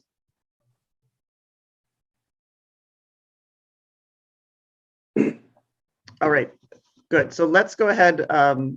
unless you have other procedural questions, Mr. Pierce, we will hear your opening statement and then I will swear in your first three witnesses altogether, and then we can proceed with hearing with their oral summaries of their testimony, and then we will proceed to cross-examination of those three witnesses. Again, Colin Pierce, I do have a couple of clarifications. I think just to be clear, I wasn't necessarily saying that any one of the three witnesses could respond, but I would think that my understanding from prior panels is that if you ask a question and one of the witnesses doesn't know the answer, they could defer it to another witness. Is that correct? We can manage that as it comes up. I mean, that is, if to the extent another witness has a clarifying answer, I would want to hear it. I can understand that an opposing cross-examining attorney may want to clarify that either the witness doesn't know the answer or thinks that one of the other witnesses may have more knowledge about the issue. But I think we can deal with that as we proceed. All right, and then the final question I have is in terms of timing, just so we can let our other witnesses, the remaining four witnesses, know when they might be called to testify. I don't believe you had indicated that there was any limit on cross-examination, but I guess we'd like to have some kind of sense as to how long the cross-examination might take. Well, I'm not gonna give a limit on it now. Let's move it along. Let's see. But I can say your second panel, I mean, I can give the commitment that we won't hear from your second panel until after lunch if they need to Okay. Yeah, do a few things this morning. Okay, we understand that. Okay, thank you, Ms. Kinsey. Sure. Can I have just 1 second? Well, 30 seconds. Absolutely.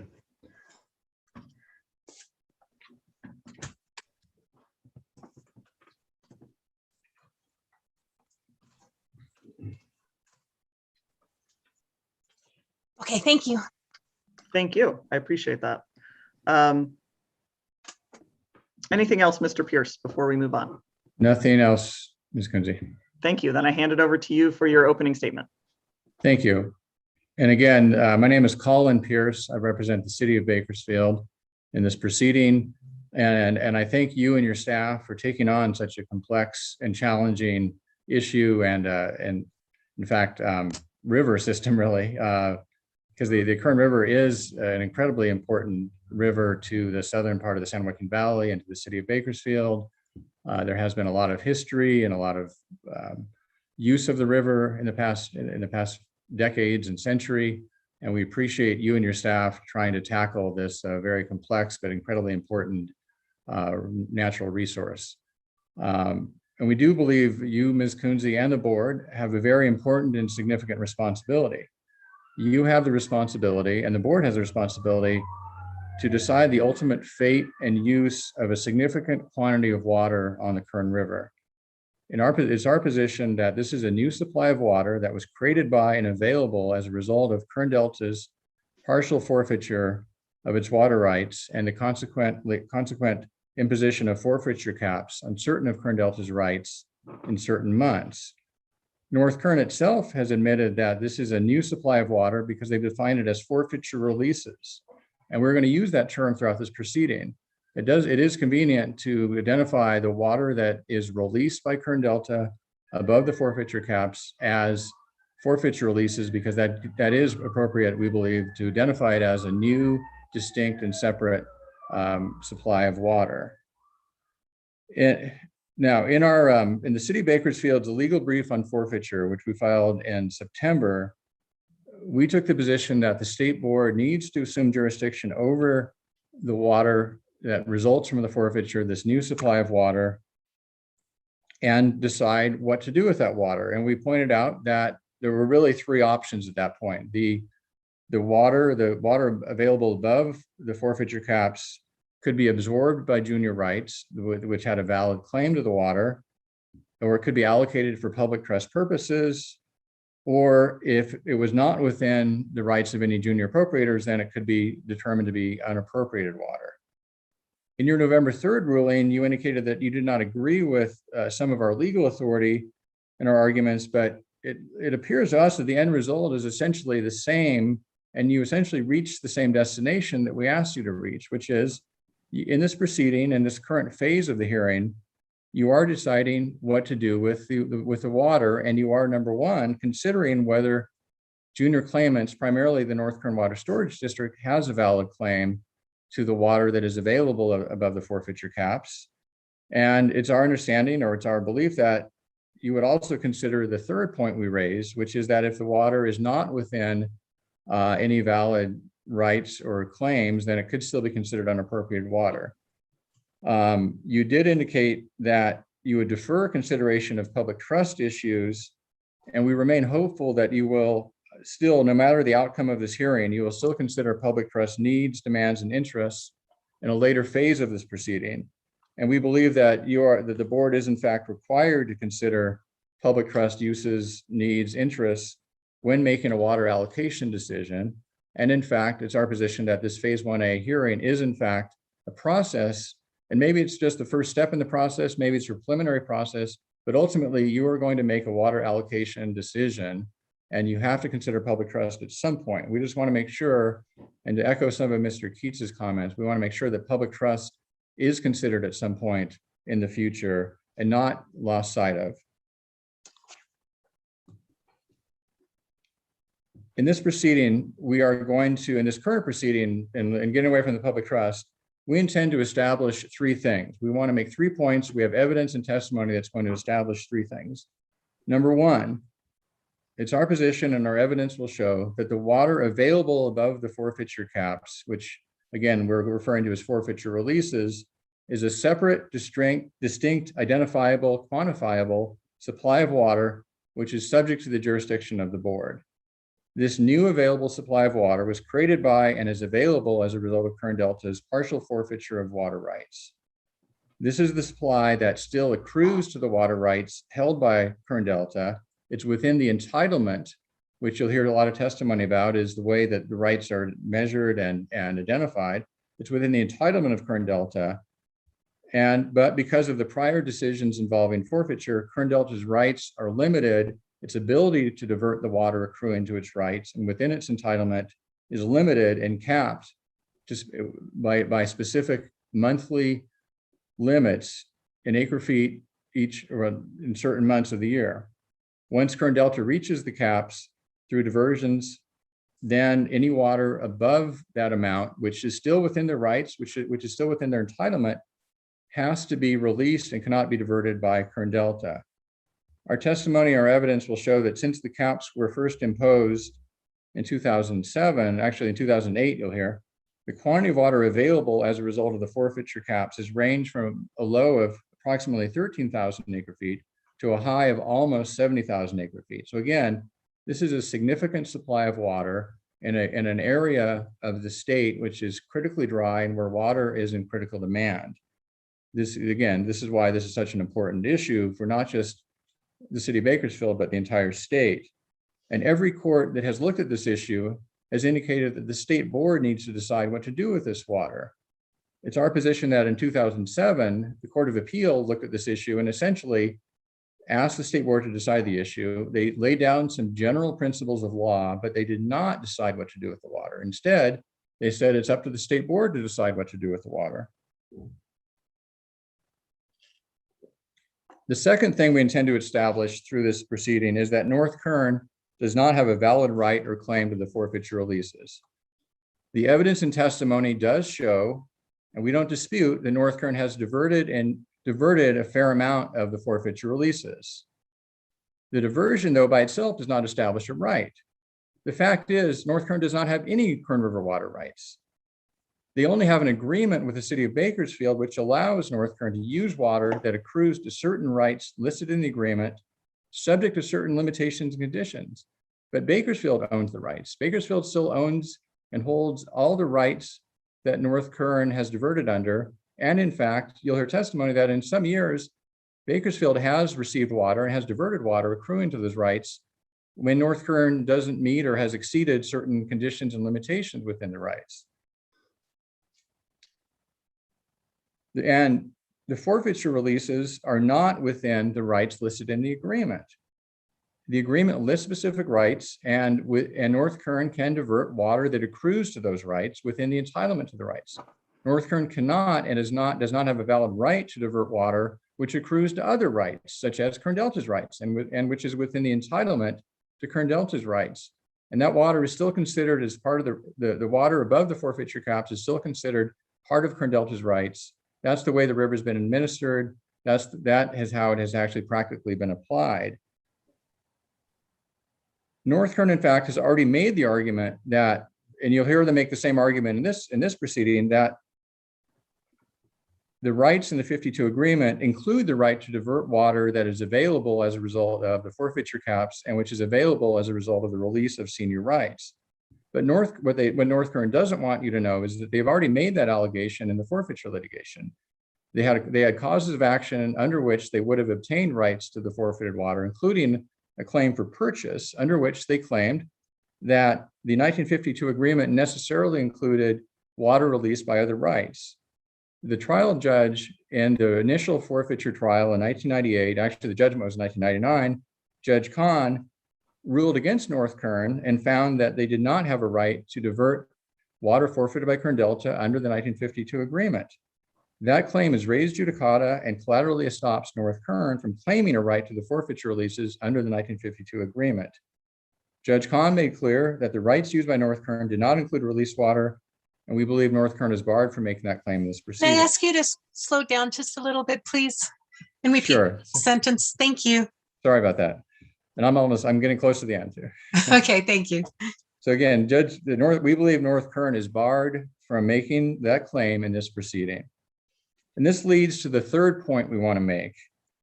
No matter what happens in this proceeding and in later phases of the proceeding, the forfeiture releases need to stay in the Kern River. The hearing officer or the board should determine that either the water is unappropriated if it doesn't believe there's valid junior rights to it, or if the water is going to go to junior rights, it has to go to the city of Bakersfield because we hold all the rights other than the rights held by Kern Delta. So the water is either unappropriated or the city of Bakersfield should be allowed to divert the water under its pre-1914 appropriative rights. Or the third option, when you do apply the public trust, you may decide that, and I think you will decide that the water should stay in the river. But no matter what path the hearing officer chooses, no matter what path the board takes, these are really the only valid options available to the board and the hearing officer. And no matter, and under all three of these options, the water has to remain in the river. That's where the water belongs. That's where it can achieve the maximum benefits to the most people. That is where the water can be put to the most effective beneficial uses. And that is where it should go according to California law, including the California Constitution, Article 10, Section 2, and which talks about water needs to be used in the interests of the people and for the public welfare. This is what the people want, and this is where the public welfare demands the water goes. It needs to go in the river to benefit the most people and for the public welfare. Whether it's under the public trust theory, an award of water to the city, a recognition that the city has primary rights to the forfeited water, or a finding that the water is unappropriated, no matter what, the water will and needs to end up in the river. Otherwise, the alternative result, which North Kern is going to urge, would be catastrophic and tragic. North Kern would continue to take water away from the river without any valid right or permit, without public and state board review and oversight, and without consideration of the people and the public welfare. The Kern River will remain a dry and dead river if North Kern prevails, if you are convinced by their arguments. Instead, we believe that the public wants water in the river. The law mandates that the water needs to stay in the river, and we ask you and the board to make sure that happens. Thank you. Thank you, Mr. Pierce. I have actually some questions, which maybe is unconventional for an opening statement, Okay. but I'm going to ask them. Okay. Because I think it'll help me, and I may ask them more than once throughout this proceeding, just to help me make sure that I understand. I realize you're making arguments in the alternative, which is perfectly appropriate, but I want to make sure that I have sorted those out correctly. I guess the overarching question that I have here with respect to, I think was your point number 2, is why it matters whether North Kern has a valid claim to these forfeiture releases versus the city of Bakersfield. But to get to that, I'm going to back up and say I understand your primary argument to be that this the forfeited water, as we're calling it, is new unappropriated water, and that the State Water Board should exercise its authority to allocate it, and that effectively no one has at this time rights to that block of water as you're describing it. Is that a fair characterization of primary argument number one? Yes, and that's based on our position. We were familiar with your ruling on November 3rd, but it's our position that that is a preliminary ruling. You still need to consider the evidence, and that ultimately, that you're going to issue a final decision, which will clarify that point. So we're not giving up on that argument, I guess, is another way to look at it. We still believe that's a valid argument. Yes, and I understand you're making arguments in the alternative as that is appropriate. So in understanding your second line of argument, that if the water is considered to not as a separate block of water, this forfeited water, not as a separate block of water, but as going to junior rights in order of priority, then I understand you make the argument that North Kern does not have a valid claim to those forfeiture releases. And Correct. Am I correct in saying, and that the city of Bakersfield has the rights through its pre-14 water rights to any water that North Kern is claiming to divert pursuant to its contractual, I guess, contractual claims under the 1952 agreement? Is that a fair characterization?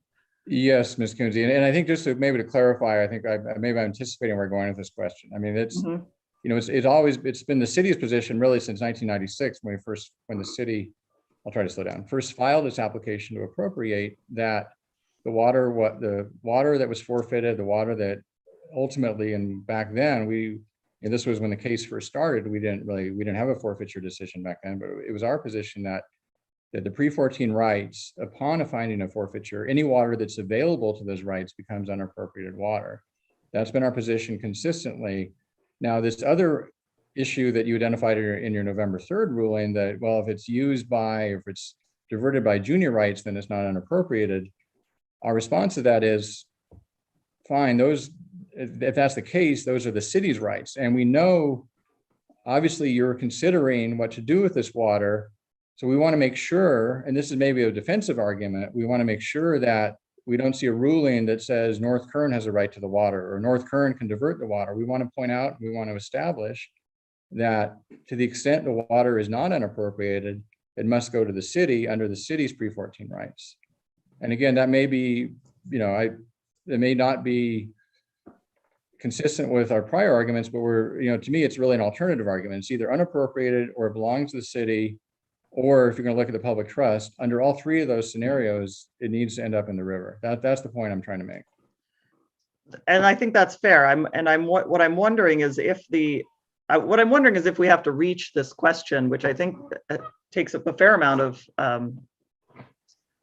testimony and argument with respect to North Kern's rights under the 1952 agreement, if there is an agreement, and maybe there is not, but if there is a consensus that the water is either being diverted by North Kern validly pursuant to its contractual rights, or the water is validly within the scope of Bakersfield's pre-14 water rights, which correct me if I'm wrong, Mr. Cooney, I don't think have been challenged based on the evidence submitted. And this may be a discussion that you might have offline, whether there's any kind of room for a stipulation on this issue, but I can leave this be, and this has been very helpful to clarify for me, but I will, once again, unconventionally, I'm going to ask Mr. Cooney whether you have any response that you'd like to make based on this discussion so far.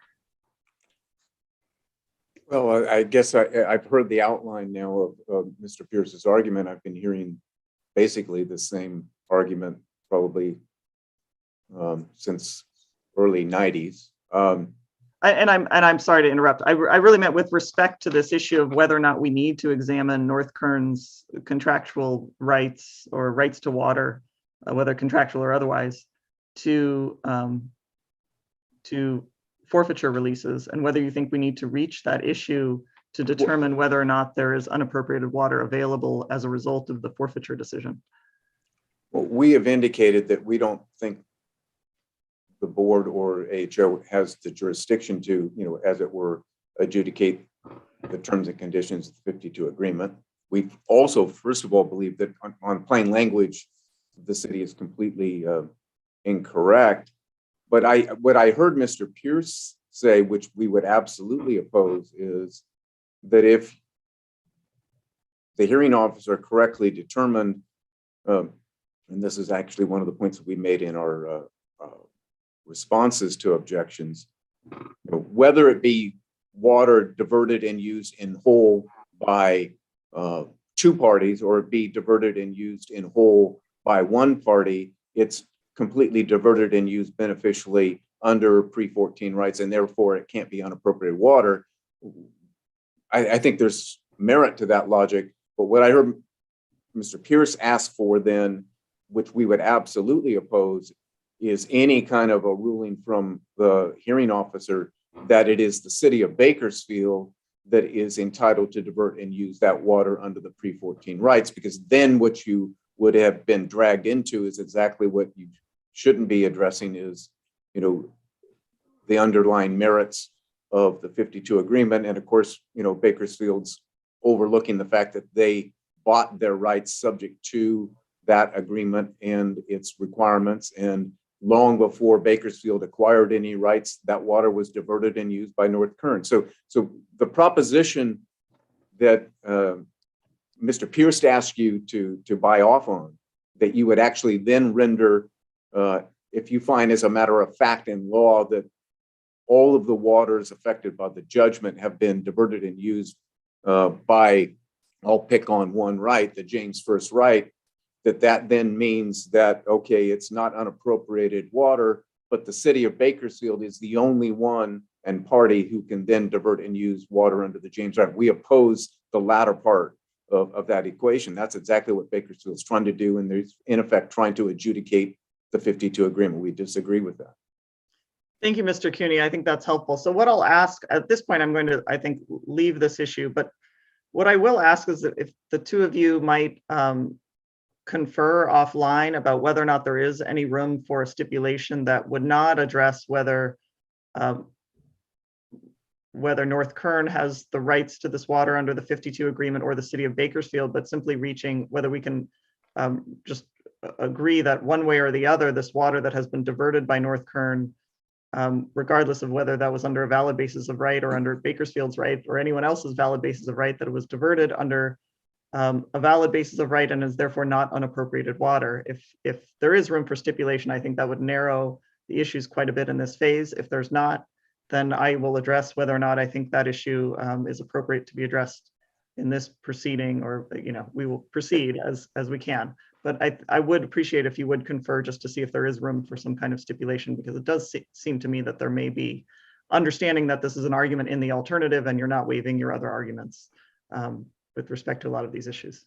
Yeah, Ms. Kunze, I do want to clarify one point, and I guess I don't want to make this, I don't want to give the appearance that we're asking you to decide contract rights or anything like that. I mean, it's our primary position that, number one, the water is unappropriated, and then number two, that North Kern does not have a valid right to the water that they've diverted historically. And it would be our position that even at that point, if you determine, which we believe you will and should, that North Kern doesn't have a valid right to that water, that water is unappropriated water. That even, meaning that the water diverted by North Kern as opposed to water diverted by Bakersfield is unappropriated water. And essentially we're, like I said before, the city's position has been that this water is unappropriated water. We haven't tried to, take North Kern to court over that water. We instead thought it was appropriate to bring this issue to the State Water Board. So it's not, again, this isn't a contract issue. It really is. We still believe it's an unappropriated water issue, that if you determine that North Kern does not have a valid claim to the water, that part of the water they've identified that they've diverted is unappropriated water, whereas the water that Bakersfield has diverted has been validly diverted under its rights, if that makes sense. I think I understand, which is that this water that North Kern, your primary position is that the water that North Kern is diverting is unappropriated water to which no one has a valid right at this point. Correct. Yes, that is correct. Again, I don't want to, it's not, and that's why I'm not sure if we can reach an agreement. I'm happy to talk to Mr. Cooney, but I think that really the issue is it's really whether North Kern has a right to this water, and if not, it's our position that the water is inappropriate. That's our primary argument. A fallback argument would be, well, yeah, okay, fine. If it's a contract issue, then it's our contract, it's our water. I understand. That makes sense to me. And And just even one further point, when I talk about public trust, what I'm saying is that if it's our position, I think this is consistent with Mr. Keats' position, is that, if you make a determination after phase 1A that, if you disagree with our position, if you think that North Kern has some valid right to this water, we would still ask you to look at the public trust, because again, that's what you've made at that point. You've made a water allocation decision, or you're about to make a water allocation decision. And you still need, I think, to balance, is North Kern's use of the water and their claim to the water, how does that compare to the public trust? You have to look at both of those things together and compare and contrast the two things. thank you, If I Mr. can I speak to this last issue? And your ruling earlier was clear, and that's why, of course, the public trust and public interest issues were to be deferred. They needed to be predicated on an actual affirmative finding of unappropriated water. And if so, then there would be appropriate consideration of whether and how the waters should be allocated in consideration of those important purposes. But what Mr. Pierce was now just suggesting is that even if there was evidence that all of the water was diverted and used under these pre-14 rights, there should be some kind of a balancing issue that goes on, unreasonableness issue. Now we're really expanding this hearing far beyond its four corners. I'm not surprised by it, but it's not consistent. Let's hold on this. Thank you, Mr. Cuny and Mr. Pierce. I understand this is a long-standing dispute. I appreciate both of your comments on this, but I think now we're getting into issues that probably are best addressed in closing briefs. I don't think it's going to affect the presentation of evidence for this phase 1A, and closing briefs will be an appropriate time to raise these issues. So I will ask that you defer your arguments until then. I also think, although I more than welcome and encourage a discussion about stipulation, I think I understand now that there's more of a rift in the relative positions than I had initially described or understood, and I understand that, and I thank you. So I will leave that to your discretion, whether to have further conversations. And I think with that, unless there are other items, I thank you for humoring me on asking questions on your opening statements. And I am ready to turn to your witnesses if you are ready, Mr. Pierce. Ms. Kunze, again, Colin Pierce, we are ready. We're ready to call our first witness, Florin Core. And I will clarify that I think for all of these witnesses, we're going to point out that we are aware of your prior ruling. And I believe with Mr. Core, there was none of his testimony has been deferred at this point. Mm-hmm.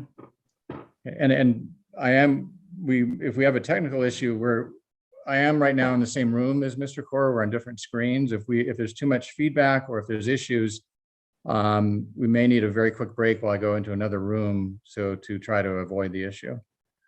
Thank you, and that's fine. We'll work through those. So let's go. I think I had said I would swear in your first three witnesses at once. Let's not. I'll go ahead and do it one at a time to make things easier. So I will look to you, Mr. Core. Mr. Core, will you please? You can go ahead and unmute your microphone and please raise your right hand for me. Thank you. Mr. Core, do you swear or affirm under the penalty of perjury that the testimony you will give in this hearing will be the truth, the whole truth, and nothing but the truth? I do. Thank you very much. Mr. Core and Mr. Pierce, you may go ahead and proceed with the oral summary of testimony. All right. Again, Colin Pierce. Could you please state your name for the record? It looks like we're not picking up Mr. Core on the microphone. He appears Muted himself. Both muted.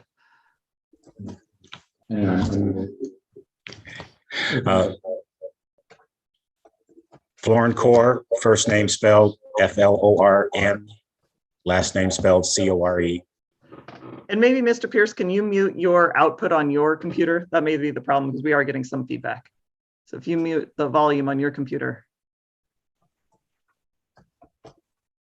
And let's just do a test, Mr. Q. Let's try it. Let's keep trying this. Is Exhibit Bakersfield 7 a true and correct copy of your written testimony in this proceeding? Yes.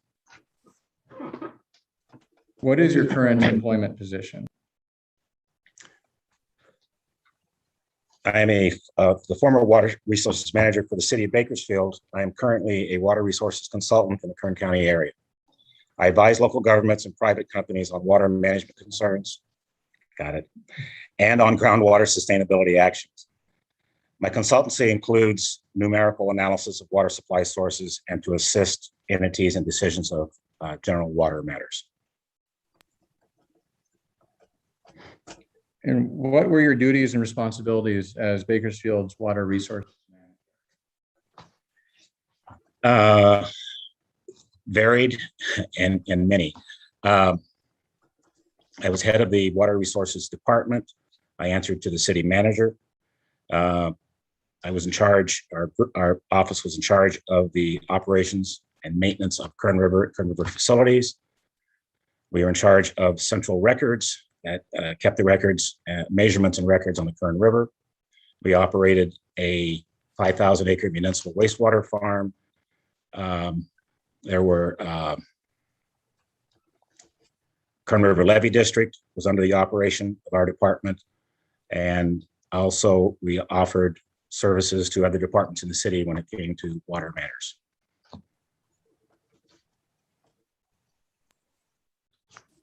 And what issue or question do you address in your testimony? To address and explain the history, hydrology, and characteristics of the Kern River, including the litigation which resulted in partial forfeiture of Kern Delta's water rights, the circumstances surrounding the imposition of the forfeiture caps on certain Kern Delta water rights in certain months, the quantity of new water supplies available on the Kern River as a result of Kern Delta's partial forfeiture of water right, and the diversion and use of the new water supply resulting from Kern Delta's partial forfeitures. And Mr. Corr, can you provide a brief summary of your testimony? And I will just remind you that there are a couple exhibits we'd like you to refer to, and you can stop your testimony and ask the hearing officer's staff to call up the exhibits when you get to them. I think the first one is Exhibit Bakersfield 32. So again, could you give us a brief summary of your testimony? And Mr. Corr, you speak really Yes. rapidly. If you could please try to slow down. Thank All you. of Bakersfield residents have used and relied on Kern River water as a water supply since the original settlement of the region. The city did not hold or own any Kern River water rights prior to 1976. In 1976, all of the Kern River water rights connected to the first point of measurement on the river were owned and controlled by a private company, the Kern County Land Company, and its successor, Tenneco West Incorporated. The Kern County Land Company historically distributed irrigation water. Hearing officer, I'd like to interpose an objection. South. I'd like to interpose an objection For a at series this of point. canals. Mr. Corr, will you pause for a Canals moment? corresponded to separate pre-1914 appropriative Mr. water Corr. rights, which were confirmed and I'd like to codified in the 1900 decision known as the Shaw Decree. Mr. Corr, will you please just pause for a moment? April 12th, 1976, Bakersfield Mr. entered Pierce, into will a you written please ask agreement your witness to with just hold Tenneco for a moment? as successor to the Kern County Land Company, whereby, among other things, the city acquired all of the Kern River water rights and Mr. interests Corr or provided Mr. in Pierce, the can you hear Miller-Hagan me? Agreement and the Shaw Decree that were held by Tenneco and other parties to the agreement. I'm going to put my hand Mr. up. Bakersfield Corr. also assumed Mr. rights Corr. and obligations Mr. under Pierce. the 1952 On mute. agreement Stop. with North Kern Water Stop. Storage District, which allowed. Oh, I'm sorry. Thank you. We had Can't hear you. Right, I understand. Mr. Pierce and Mr. Corr, I think to the extent you can't hear me, we may need to work on the technical issues. Okay, we can hear Because you now. I do need to be able to stop you when we have an objection from Okay. an opposing attorney. We're going to have to back up quite a bit, but Mr. Cuny had an objection early on about, I don't know, 2 minutes ago, to some element of the testimony. So I'm going to look to you, Mr. Cuny, for that objection. And then maybe Mr. Pierce, we can take a break, Mr. Pierce and Mr. Corr, if you need to figure out a different technical situation to both avoid feedback and also be able to hear when there are objections and when I'm asking you to pause for a moment. But I'll turn to Mr. Cuny. My understanding, hearing officer Kunze, was that witnesses were to provide a summation of the written testimony that they'd presented and not just read from the written testimony is one point. But my concern is Mr. Core appears to be reading from something to which we're not aware what that is. And if so, we would like to have this in advance. And so I'm not sure what this is that he is clearly reading from. And if it is a summation of his testimony, it sounds to be wholly new narrative, completely different than what was submitted on the schedule and which was the subject of review and objection. I'm not understanding what he's doing here, but he's clearly reading something. I'll look to, well, first of all, I'll say, I don't think there's a problem in and of itself if Mr. Core is reading his testimony, his summary of testimony. I don't see that as a problem. What could be a concern is if this is outside of the scope of the written testimony that he submitted. Right. And I will look to Mr. Pierce. If we need to, we can pull up that written testimony and take a look at it. But Mr. Pierce, do you have any thoughts on this issue first? Yes, Mr. Core has, hold on one second. Mr. Core has in front of him a short summary of his written testimony. Parts of it are taken verbatim from his testimony, but there is nothing in his summary which was not in his testimony. And I would ask Mr. Cooney to identify what it is that he believes is not in the testimony, and I think we can find it in the testimony.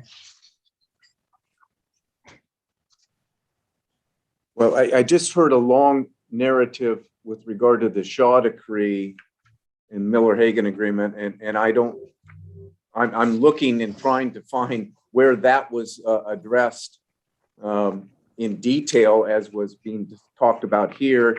And of course, then the other objection we do have, Hearing Officer Kunze, is the Shaw Decree speaks for itself. It has the words that it has. Mr. Core clearly wasn't there in 1900 when it was written by Justice Shaw. He has nothing to add to it other than the document itself. So we would object again on those grounds, is that he doesn't have any personal knowledge about the Shaw Decree, the Miller-Hagan Agreement. He can read it like we can, but he has no affirmative additional evidence to present to the hearing officer for consideration with regard to the Shaw Decree or the Miller-Hagan Agreement.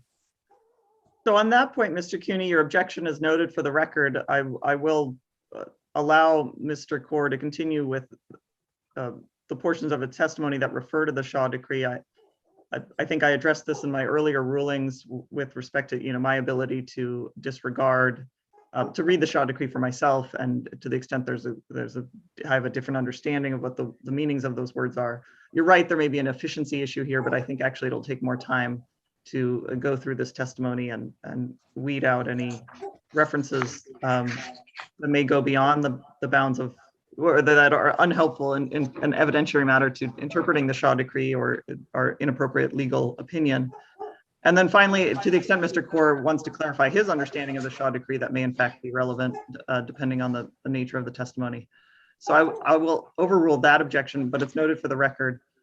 On the objection with respect to proceeding outside the bounds of his testimony, I think Mr. Cooney, you identified, what was it, a narrative with respect to, if you are able, let me back up. If you're able to identify the specific testimony that you think is outside of the bounds, I know it's difficult to do orally on the fly, but that's what you do. Please identify that for us, and Mr. Pierce will have a chance to respond and point out to where in the written testimony that subject matter can be found. If you would like to take a few moments, I'm looking at page 8 of Exhibit 7, paragraph 29. There is a reference to the Shaw Decree. It is literally just a mention of it as being one of the historical documents. That was what he provided in his testimony. Paragraph 15 has a brief reference to the Shaw Decree, again, as a matter of mention, that it was a 1900 decision, but that was the full extent of what he testified to in his written testimony, which were, obvious facts. But now what I'm hearing is a long narrative. He read for, paragraph. Ms. Kunze, if you look at paragraphs 15 and 17 of Mr. Corr's testimony, I believe he was summarizing that testimony. I don't think it was definitely not anything new. It was just a summary of the testimony he's already given, in which he described the Shaw Decree and explained how it was administered by the city of Bakersfield. I see that in paragraph 15 and 16. There's mention of the Shaw Decree and then discussion of the Miller-Hagen Agreement. I'm going to, for purposes of efficiency and moving forward, I'm going to allow the testimony. We're going to have extensive reference to the Shaw, I assume, to the Miller-Hagen Agreement and the Shaw Decree, and we will hear from others about how to interpret that. So I'm going to allow us to move forward and overrule the objections. I do think we need to back up because we had in our record, because we were trying to halt the proceedings and Mr. Core continued to testify. So I will look to the court reporter. Are you able to read off the last, I don't know, 2 or 3 sentences of where we left off with the testimony, and then we can proceed from that point? That would be much appreciated. Give me a second here. We're way up here.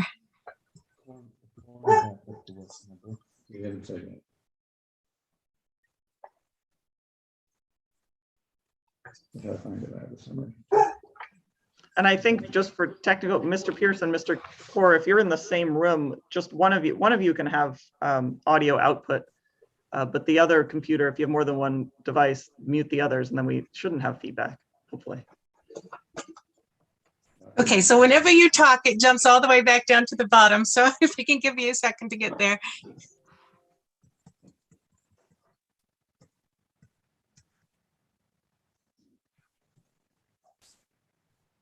In 1976, all of the Kern River water rights connected to the first point of measurement on the river were owned, controlled by a private company, the Kern County Land Company, and its successor, Pinnacle West Incorporated. And that's when Mr. Kearney attempted to interpose an objection. Thank you. Mr. Yes. Core, are you able to pick up from where you left off there? Yes, I am.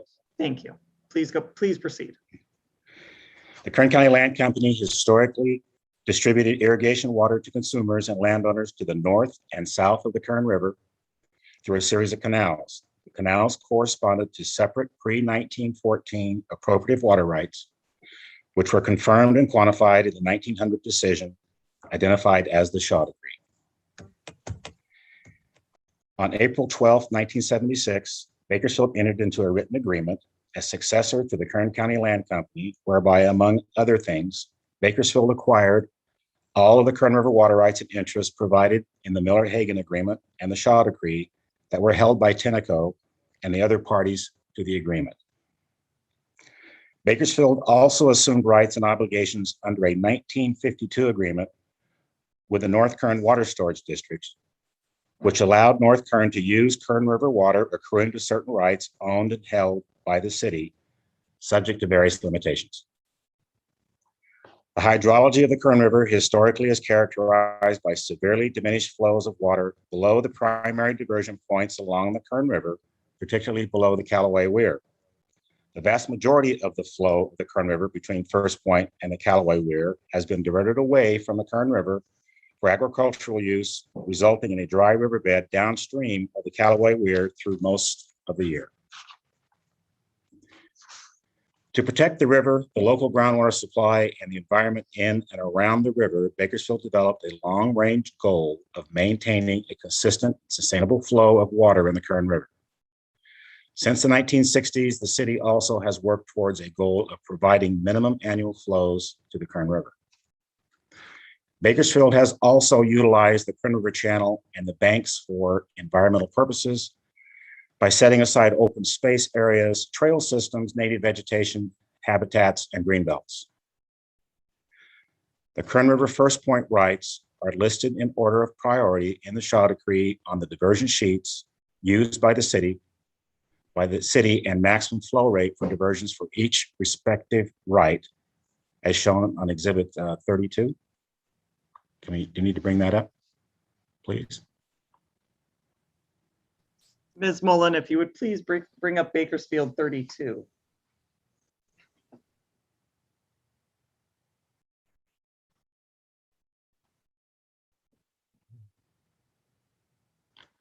If we can So make it a this little bit, is excuse me, a little bit bigger.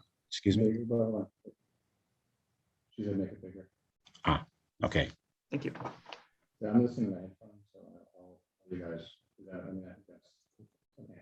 Okay. Please go ahead, Mr. Core, when you're ready. So I'm just showing it. Okay, this is a blank copy of a diversion sheet that shows on the left, it's third column from the left, the name of the water rights associated with the First Point interest, First Point group. And then on the far left column is the stage height and the amount in the next column for each of those particular rights. And these came out of the Shaw Decree. The quantity of water flowing and available to the available at first point of measurement determines whether and to what extent the First Point rights have entitlement to water on a given day. When there are limited flows at First Point, typically only the first senior First Point rights have entitlement or a right to water. Although Bakersfield did not perform any legal or adjudicating functions in connection with the Kern River during my employment, we relied on and were guided by the diversion rights and limits set forth in the Miller-Hagan Agreement, the Shaw Decree, and other historic documents and agreements. Bakersfield's staff also determined whether there was sufficient water flowing in the river to satisfy the orders and demands of the other districts, and determine whether a specific canal right had sufficient entitlement to water to support that request for water. After January 2008, as a practical result of the finding of forfeiture by Kern Delta and the implementation of diversion caps, the rights held by Kern Delta could continue to divert up to their full entitlement so long as the diversion caps were not triggered. After the final decision in the Kern River litigation, Bakersfield additionally did not attempt to stop or prevent North Kern from diverting water, which Kern Delta was barred from diverting as a result of the forfeiture caps, and water released by Kern Delta above the forfeiture caps. Bakersfield instead thought it more appropriate to wait until the state board considered the appropriate disposition and use of water supplies that were available above the forfeiture caps. After the final decision in the forfeiture litigation, Bakersfield also continued to divert a portion of the water released by Kern Delta as a result of the forfeiture caps.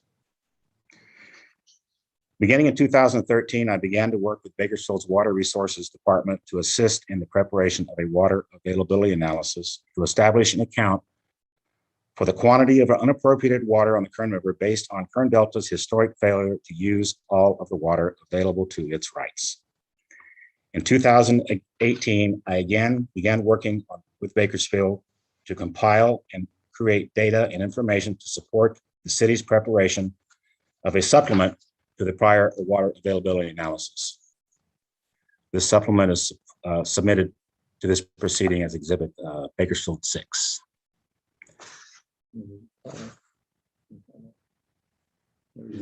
No reason to call that, correct.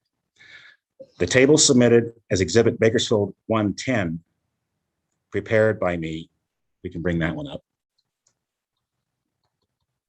It's Bakersfield 110.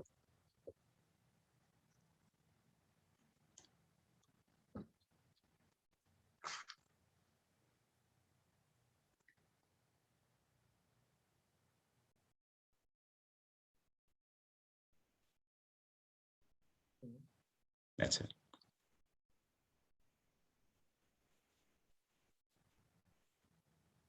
Okay. Indicates a cumulative average annual total forfeiture entitlement from the 1954 to the 2008 period of 50,646 acre feet of forfeited water. The exhibit also depicts a range available from a low of 15,648 acre feet to as high as 123,363 acre feet. Since the forfeiture caps were first imposed in 2008, real world conditions have resulted in and produced annual quantities of water ranging from 13,473 acre feet in 2014 to over 69,000 acre feet in 2010. The average annual yield for water created by and above the forfeiture caps for this period was 40,846 acre feet. And this would be shown on table 1 of exhibit Bakersfield-6. Oh, I'm sorry. Pull up, please, pull up Bakersfield 106, please. Errata.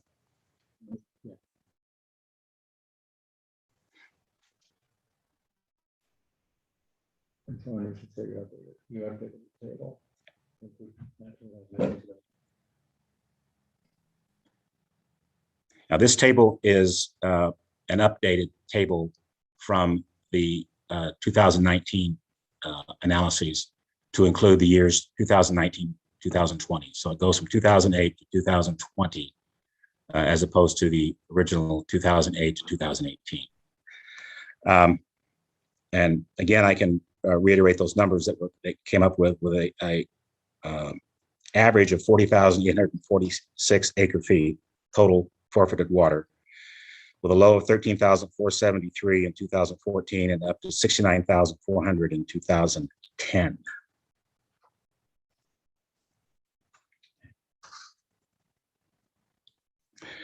Since 1952 and continuing to the present, North Kern has only had a right and title to take water that accrued to the rights listed in the 1952 agreement. North Kern otherwise does not hold any license or permits to divert Kern River water and does not hold any right, entitlement, or ability to divert Kern River water other than pursuant to the 1952 agreement. The 1952 agreement does not authorize or allow North Kern to divert water accruing to any rights not listed in the agreement, including rights currently or formerly held. Hearing Officer by Kern Kunze. Delta. You would pause, please, Mr. Corey. Yes, Mr. You have an audio issue? Thank you. I'd like, I know, and I appreciate your earlier rulings with regard to legal conclusions and argument with regard to the 1952 agreement. I would like to just have a standing objection to that form of testimony by Mr. Corr or any other Bakersfield witness as it being improper, unqualified legal opinions and without personal knowledge to be reliable evidence. And I won't further interrupt the proceedings, but I don't want to give the implication that we're waiving those legal objections. Thank you, Mr. Cuny. Understood. I note your standing objection for the record. For purposes of this proceeding, I'm overruling it and allowing Mr. Corr to continue with the understanding and the caveats that I previously stated in my rulings, but I appreciate this procedure whereby you have a standing objection and we can move forward. So thank you. Yeah, very good. Thank you. Mr. Corr, please go ahead and continue. The 1952 agreement does not authorize or allow North Kern to divert water accruing to any rights not listed in the agreement, including rights currently or formerly held by Kern Delta, and there is no mention of any new forfeited water or any increased flows attributed to or created by other water rights. The 1952 agreement does not allow North Kern to divert any water accruing to the rights held by Kern Delta, nor discuss any water released or forfeited by Kern Delta. To the extent that the forfeited water or released water in the forfeiture months is available for diversion and use by rights utilized by North Kern, all water actually belongs to Bakersfield and not to North Kern. Pursuant to the 1952 agreement and the holdings in the Kern River litigation, North Kern has no right to divert any water accruing to Kern Delta's rights, any new water outside of the rights listed in the agreement, or any forfeited water. Such water clearly was not part of the 52 agreement or contemplated by the agreement.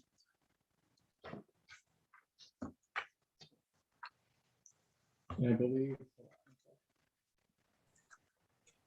Mr. Core, that concludes the summary of your testimony. Is that correct? Yes, it is. And just to confirm, I believe I had said this before, asked you before, is Exhibit Bakersfield 7 a true and correct copy of your written testimony in this proceeding? Yes, it is. Thank you. Ms. Kunze, Mr. Core will be available for cross-examination and under the parameters that we discussed earlier.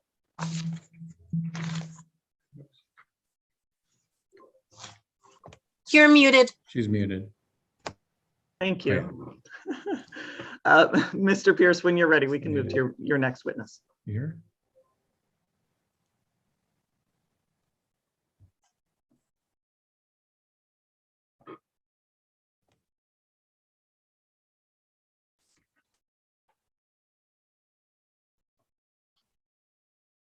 And Mr. Pierce, now you are muted.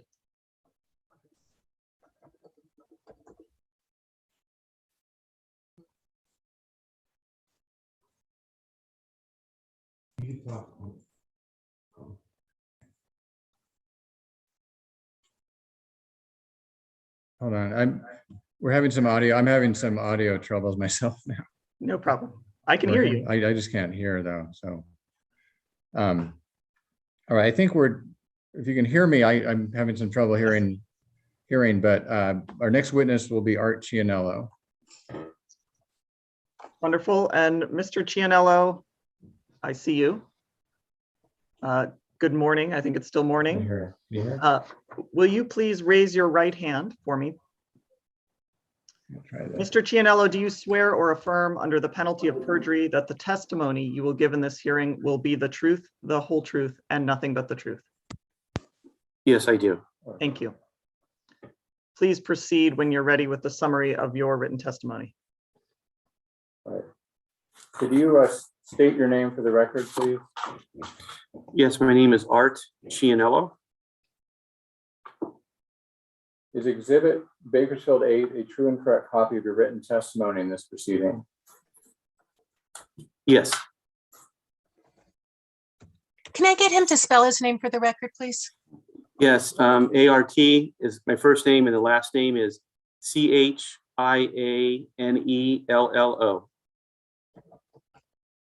Thank you. Thank you. Is Exhibit Bakersfield 15 a true and correct copy of your statement of qualification? Yes, it is. What is your current position with the city of Bakersfield? I'm the water resources manager for the city of Bakersfield. Can you please provide a brief summary of your employment and educational background? Certainly. I started working for the city of Bakersfield in 2002. I started off as an engineer in Public Works Division, and then I moved on to the wastewater division, within Public Works, where I had worked my way up to the wastewater manager. I was there for about 7 years as the wastewater manager for the city of Bakersfield, which included operating 2 wastewater treatment plants that the city of Bakersfield owns, and also expanding 1 treatment plant from its current design capacity of 16 million gallons per day to 32 million gallons per day. When that project was completed in 2010, I was promoted to water resources manager for the city of Bakersfield, and I've held that position ever since. I have a bachelor's degree in mechanical engineering, and I have a master's degree in civil engineering, and I'm a licensed professional engineer in both disciplines.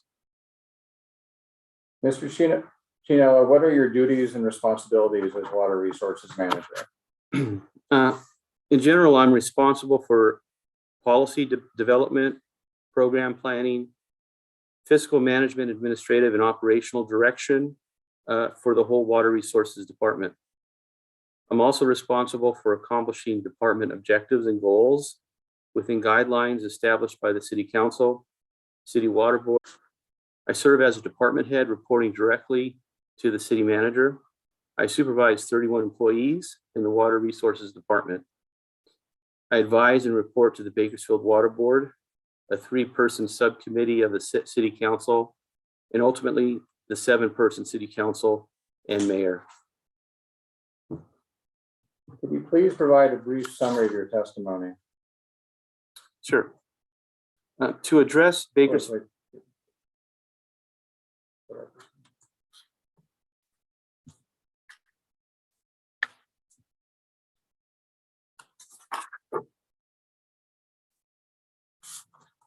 Thank you. Bakersfield provides a Kern River water to its residents through direct diversions of surface water and through extraction from the local groundwater basin, which is replenished by the Kern River. Bakersfield has historically used Kern River water for delivery to customers for domestic, industrial, and municipal uses, for incidental use for parks and recreational activities, for water storage and groundwater replenishment and recapture, and for environmental and aesthetic purposes, for creation and preservation of the wildlife habitat and preserve in regions along the Kern River, and for several other beneficial uses.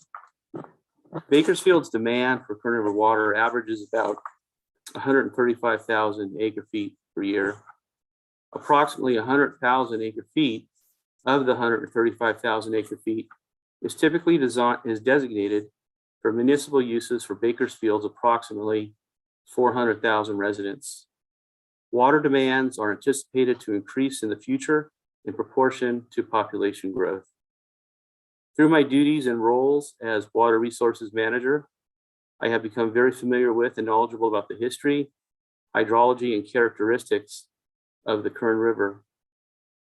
Since 1976, Bakersfield has owned and held the appropriative water rights identified on the flow and diversion record for the river. Going quickly through that flow and diversion record, we have Kern County Land Company entitlement at Second Point, Kern River Conduit, the Castro, South Fork, Beardsley, First, Second, and Third, the Wilson, James, First and Second, the Anderson, First and Second, Meacham, Plunkett, Joyce, Johnson, Pioneer, First and Second, James and Dixon, McCaffrey, McCord, Callaway, and the railroad rights.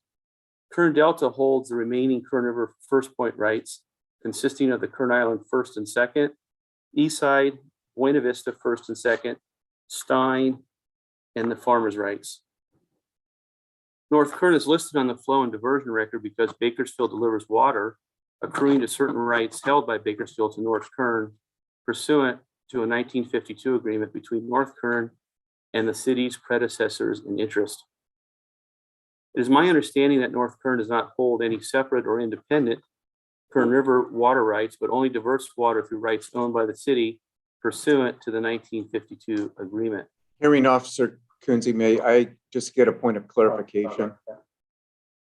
Yes, Mr. Cooney. We had a standing objection as it relates to Mr. Cord. This also applies to Mr. Chianello and all Bakersfield witnesses. Is that correct? Yes, that's my understanding of the standing objection. I believe you stated that applied with respect to all Bakersfield witnesses. Thank you, Mr. Cooney, for the clarification. Mr. Chianello, you may proceed. Thank you. North Kern's rights are subject to certain limits described in the 1952 agreement, including the limitation that North Kern can only use the water diverted under the city's rights within its boundaries, and monthly caps, which limit the quantity of water North Kern can divert and use pursuant to the city's rights. Bakersfield maintains ownership of the rights listed in the 1952 agreement, and under certain circumstances, such as when North Kern exceeds the monthly diversion caps for the rights, Bakersfield will take back and divert water accruing to those rights. Each and every day under my supervision, Bakersfield staff monitors, compiles, and records the diversion and use of water on the Kern River. Bakersfield later compiles the daily record of the diversion and uses of water on the Kern River into monthly and annual reports summarizing the record of diversion and use of water for First Point rights. In 2018, I began working along with Mr. Core and city staff to compile and create data and information to support the city's preparation of a supplement to the prior water availability analysis. I signed and stamped the final supplement to the water availability analysis submitted to the state board. A true and correct copy of Bakersfield Supplement to Water Availability Analysis dated August 2019 is submitted as Bakersfield as Exhibit Bakersfield 6. Although Bakersfield and North Kern disagree on the appropriate disposition and use of the water available for the forfeiture caps, the two entities generally agree on the quantity of water available in the months where certain Kern Delta rights are capped as a result of the final decision in the above referenced litigation. The primary difference between the water availability analysis submitted by consultants retained by North Kern and the city's supplement to its water availability analysis is that North Kern's water availability analysis assumes that North Kern has a right to divert the forfeited water, or specifically the water that becomes available above the forfeiture caps once Kern Delta's diversions reach the designated forfeiture cap in a given month. It is my understanding that the 1952 agreement does not authorize or allow North Kern to divert water accruing to any rights not listed in the agreement, including rights currently or formerly held by Kern Delta. The 1952 agreement instead states that throughout the agreement that North Kern can only divert water accruing to the water rights described and listed in that agreement.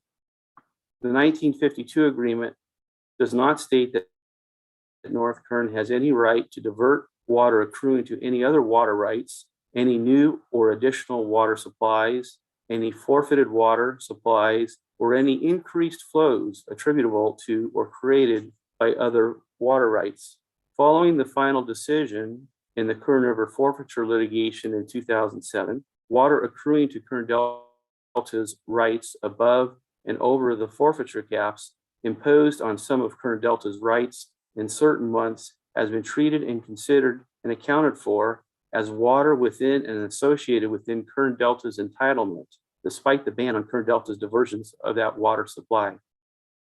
The water available to Kern Delta's rights in the months when the caps are in place, but not subject to diversion by Kern Delta, practically constitutes and has been treated by all parties as a separate, new, identifiable, and quantifiable block or supply of water that falls outside of the historic pre-1914 water rights structure on the Kern River.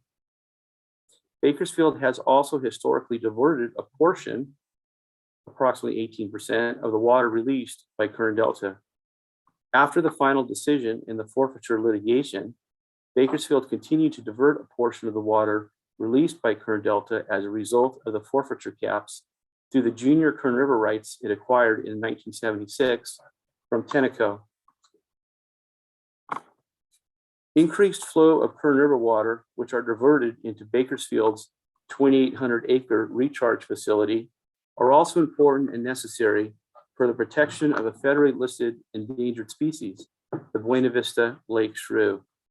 Bakersfield has adopted and the United States Fish and Wildlife Service has approved a habitat management plan for the protection of the species as an appropriate substitute for critical habitat designation of the city's 2,800-acre recharge facility. It is my opinion that water above the forfeiture caps or forfeiture releases is a separate, new, and distinct supply of water that should be considered unappropriated water.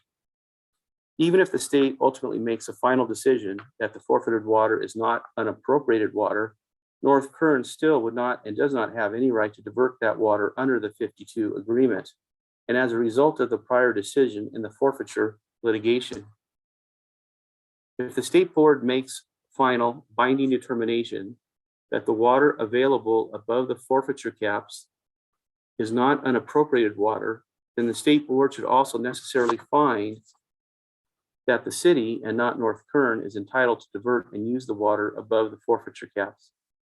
The board must necessarily reach that conclusion because the city actually owns and holds all of the junior Kern River First Point rights other than the rights owned by Kern Delta, and North Kern is barred by the terms of the 1952 agreement and the prior decision in the forfeiture litigation from diverting any water that accrues to rights outside the 1952 agreement. Does that conclude your testimony, Mr. Chino? Yes, it does. And Mr. Chino will be available for cross-examination later on. Thank you, Mr. Chianello. I will turn to you, Mr. Pierce, to call your next witness, please. And I will say, just for planning purposes, my intent would be to hear from your next witness and then probably call a lunch break at that point, and then we'll come back for cross-examination. I can't hear you, Mr. Pierce, although I'm not sure why.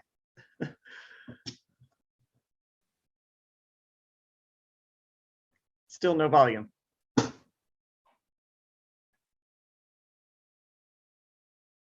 We'll take a pause.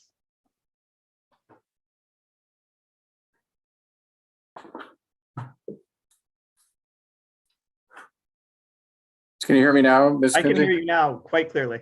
Okay, I have no idea why my audio has apparently gone off my computer, but our next witness is Miguel Chavez. Wonderful. And I see Mr. Chavez. Hi, can you guys hear me? I can hear you, Mr. Chavez. That's good. And if I'm turning to my my team to get the view of Mr. Chavez on our screen, if we can. Wonderful. Mr. Chavez, will you please raise your right hand for me?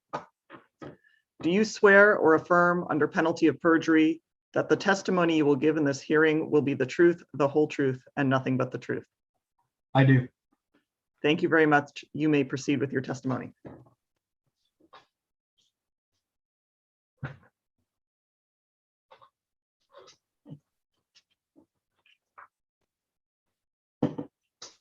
Could you state your name for the record, please? Yeah, Miguel Chavez. That's spelled M-I-G-U-E-L. Chavez, C-H-A-V-E-Z. And is Exhibit Bakersfield 9 a true and correct copy of your written testimony in this proceeding? Yes. Is Exhibit Bakersfield 16 a true and correct copy of your statement of qualifications? Yes. What is your current position with the city of Bakersfield? I am the hydrographic supervisor for the city of Bakersfield. Can you provide a brief summary of your employment and educational background? Yeah, my educational background, I have an associate's degree from Bakersfield College. As far as my employment history, I began working in water in 2008 for Kern Delta Water District as a canal tender. I held that position for 5 years until I was hired on by the city of Bakersfield, the Water Resource Department, as a canal tender 2. I held that position for another 5 years until February of 2018, at which point I was promoted to engineering technician for the hydrographic section for the Water Resource Department. And I held that position for a small amount of time. Later on that year in 2018, I was promoted to hydrographic supervisor, which I currently hold.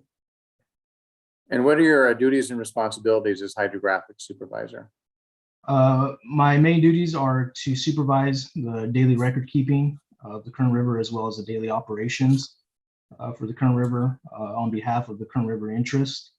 I also prepare and transmit documents such as the Kern River Water Master, the daily flow and diversion records, monthly packets, routings on behalf of the Department of Water Resources for snow forecasting.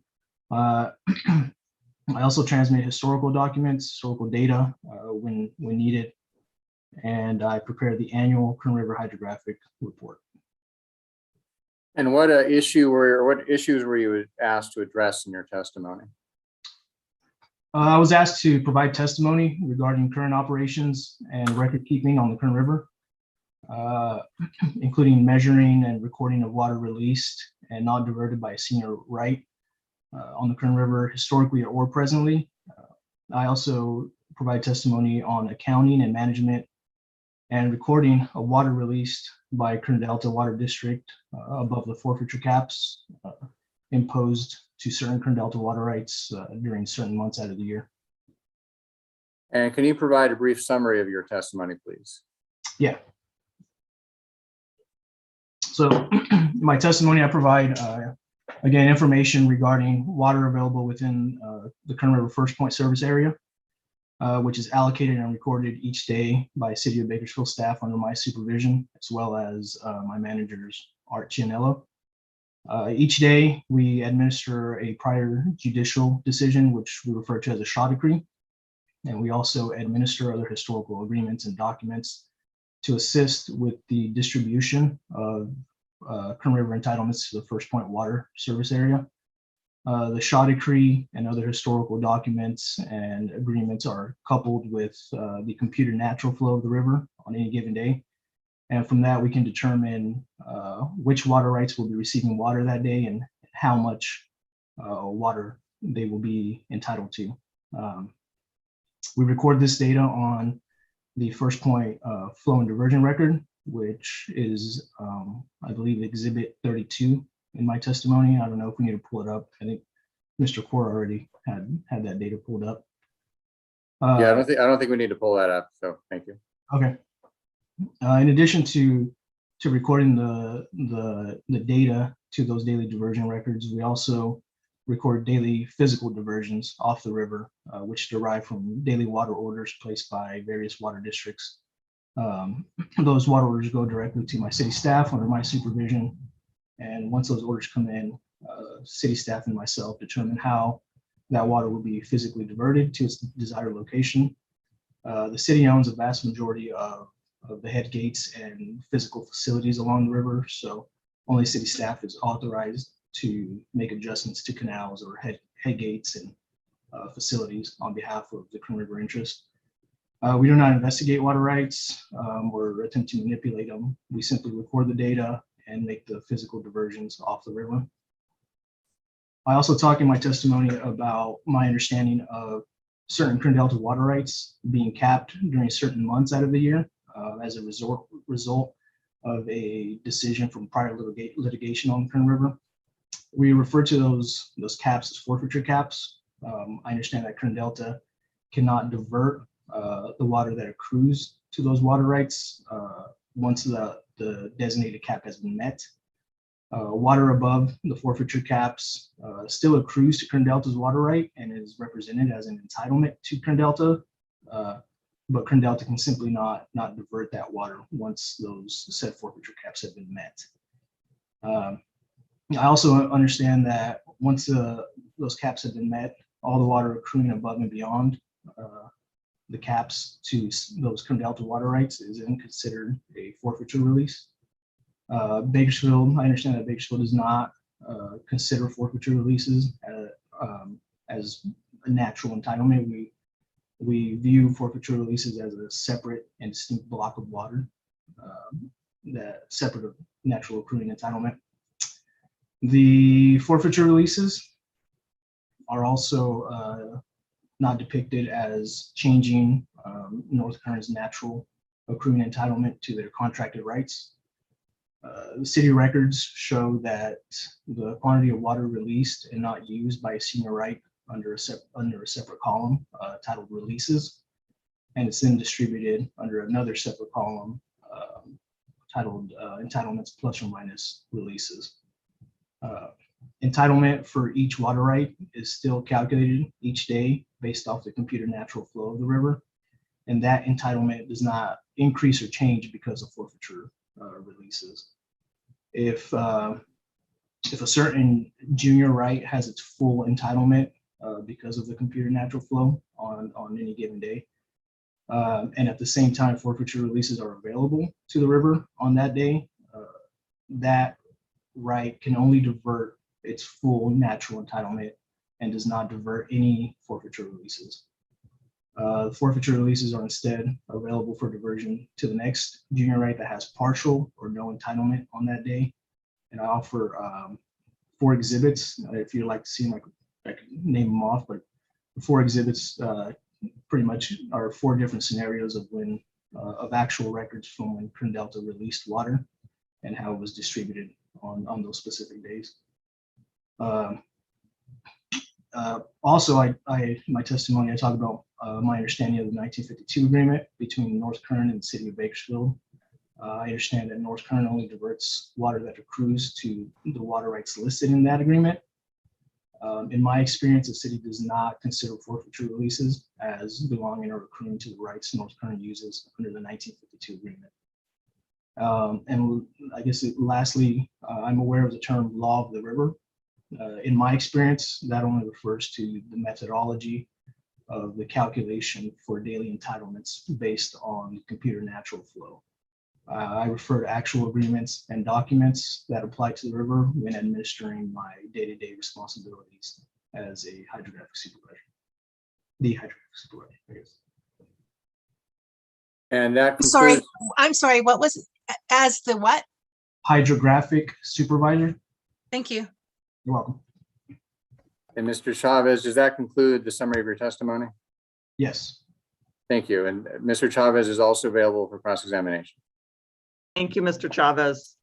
As I indicated, I think at this point it's 12:11 p.m. I think at this point it makes sense to take a lunch break. And then when we return, we would move to cross-examination of these three witnesses that we've heard from. Before we break, are there any other procedural issues or concerns that any of the parties would like to raise at this time?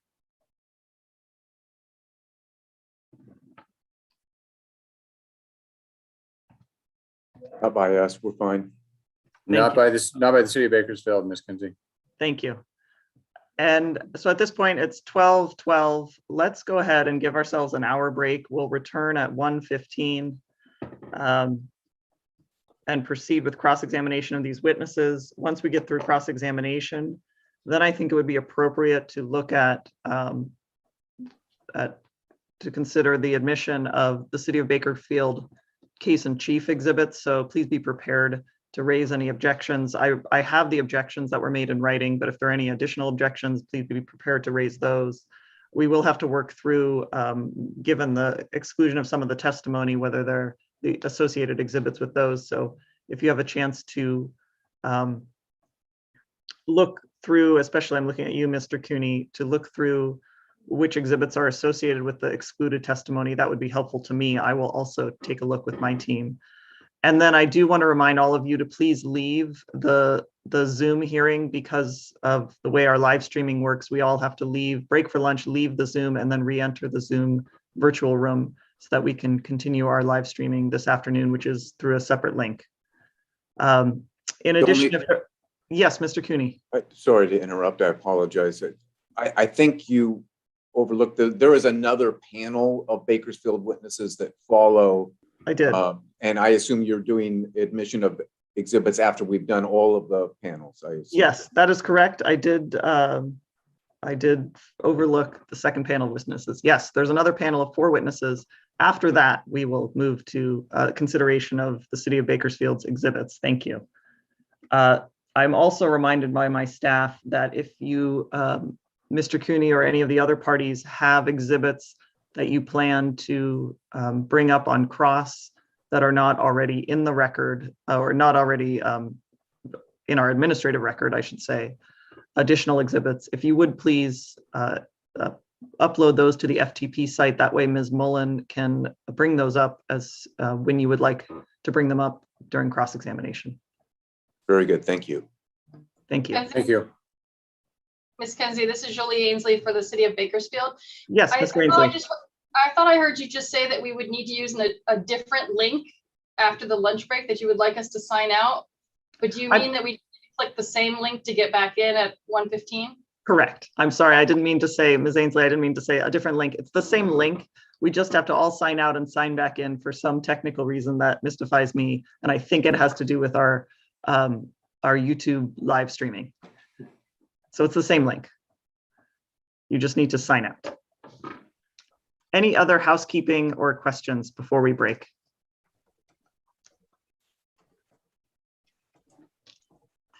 All right, we will break for lunch and we will return and reconvene at 1:15 p.m. Thank you very much.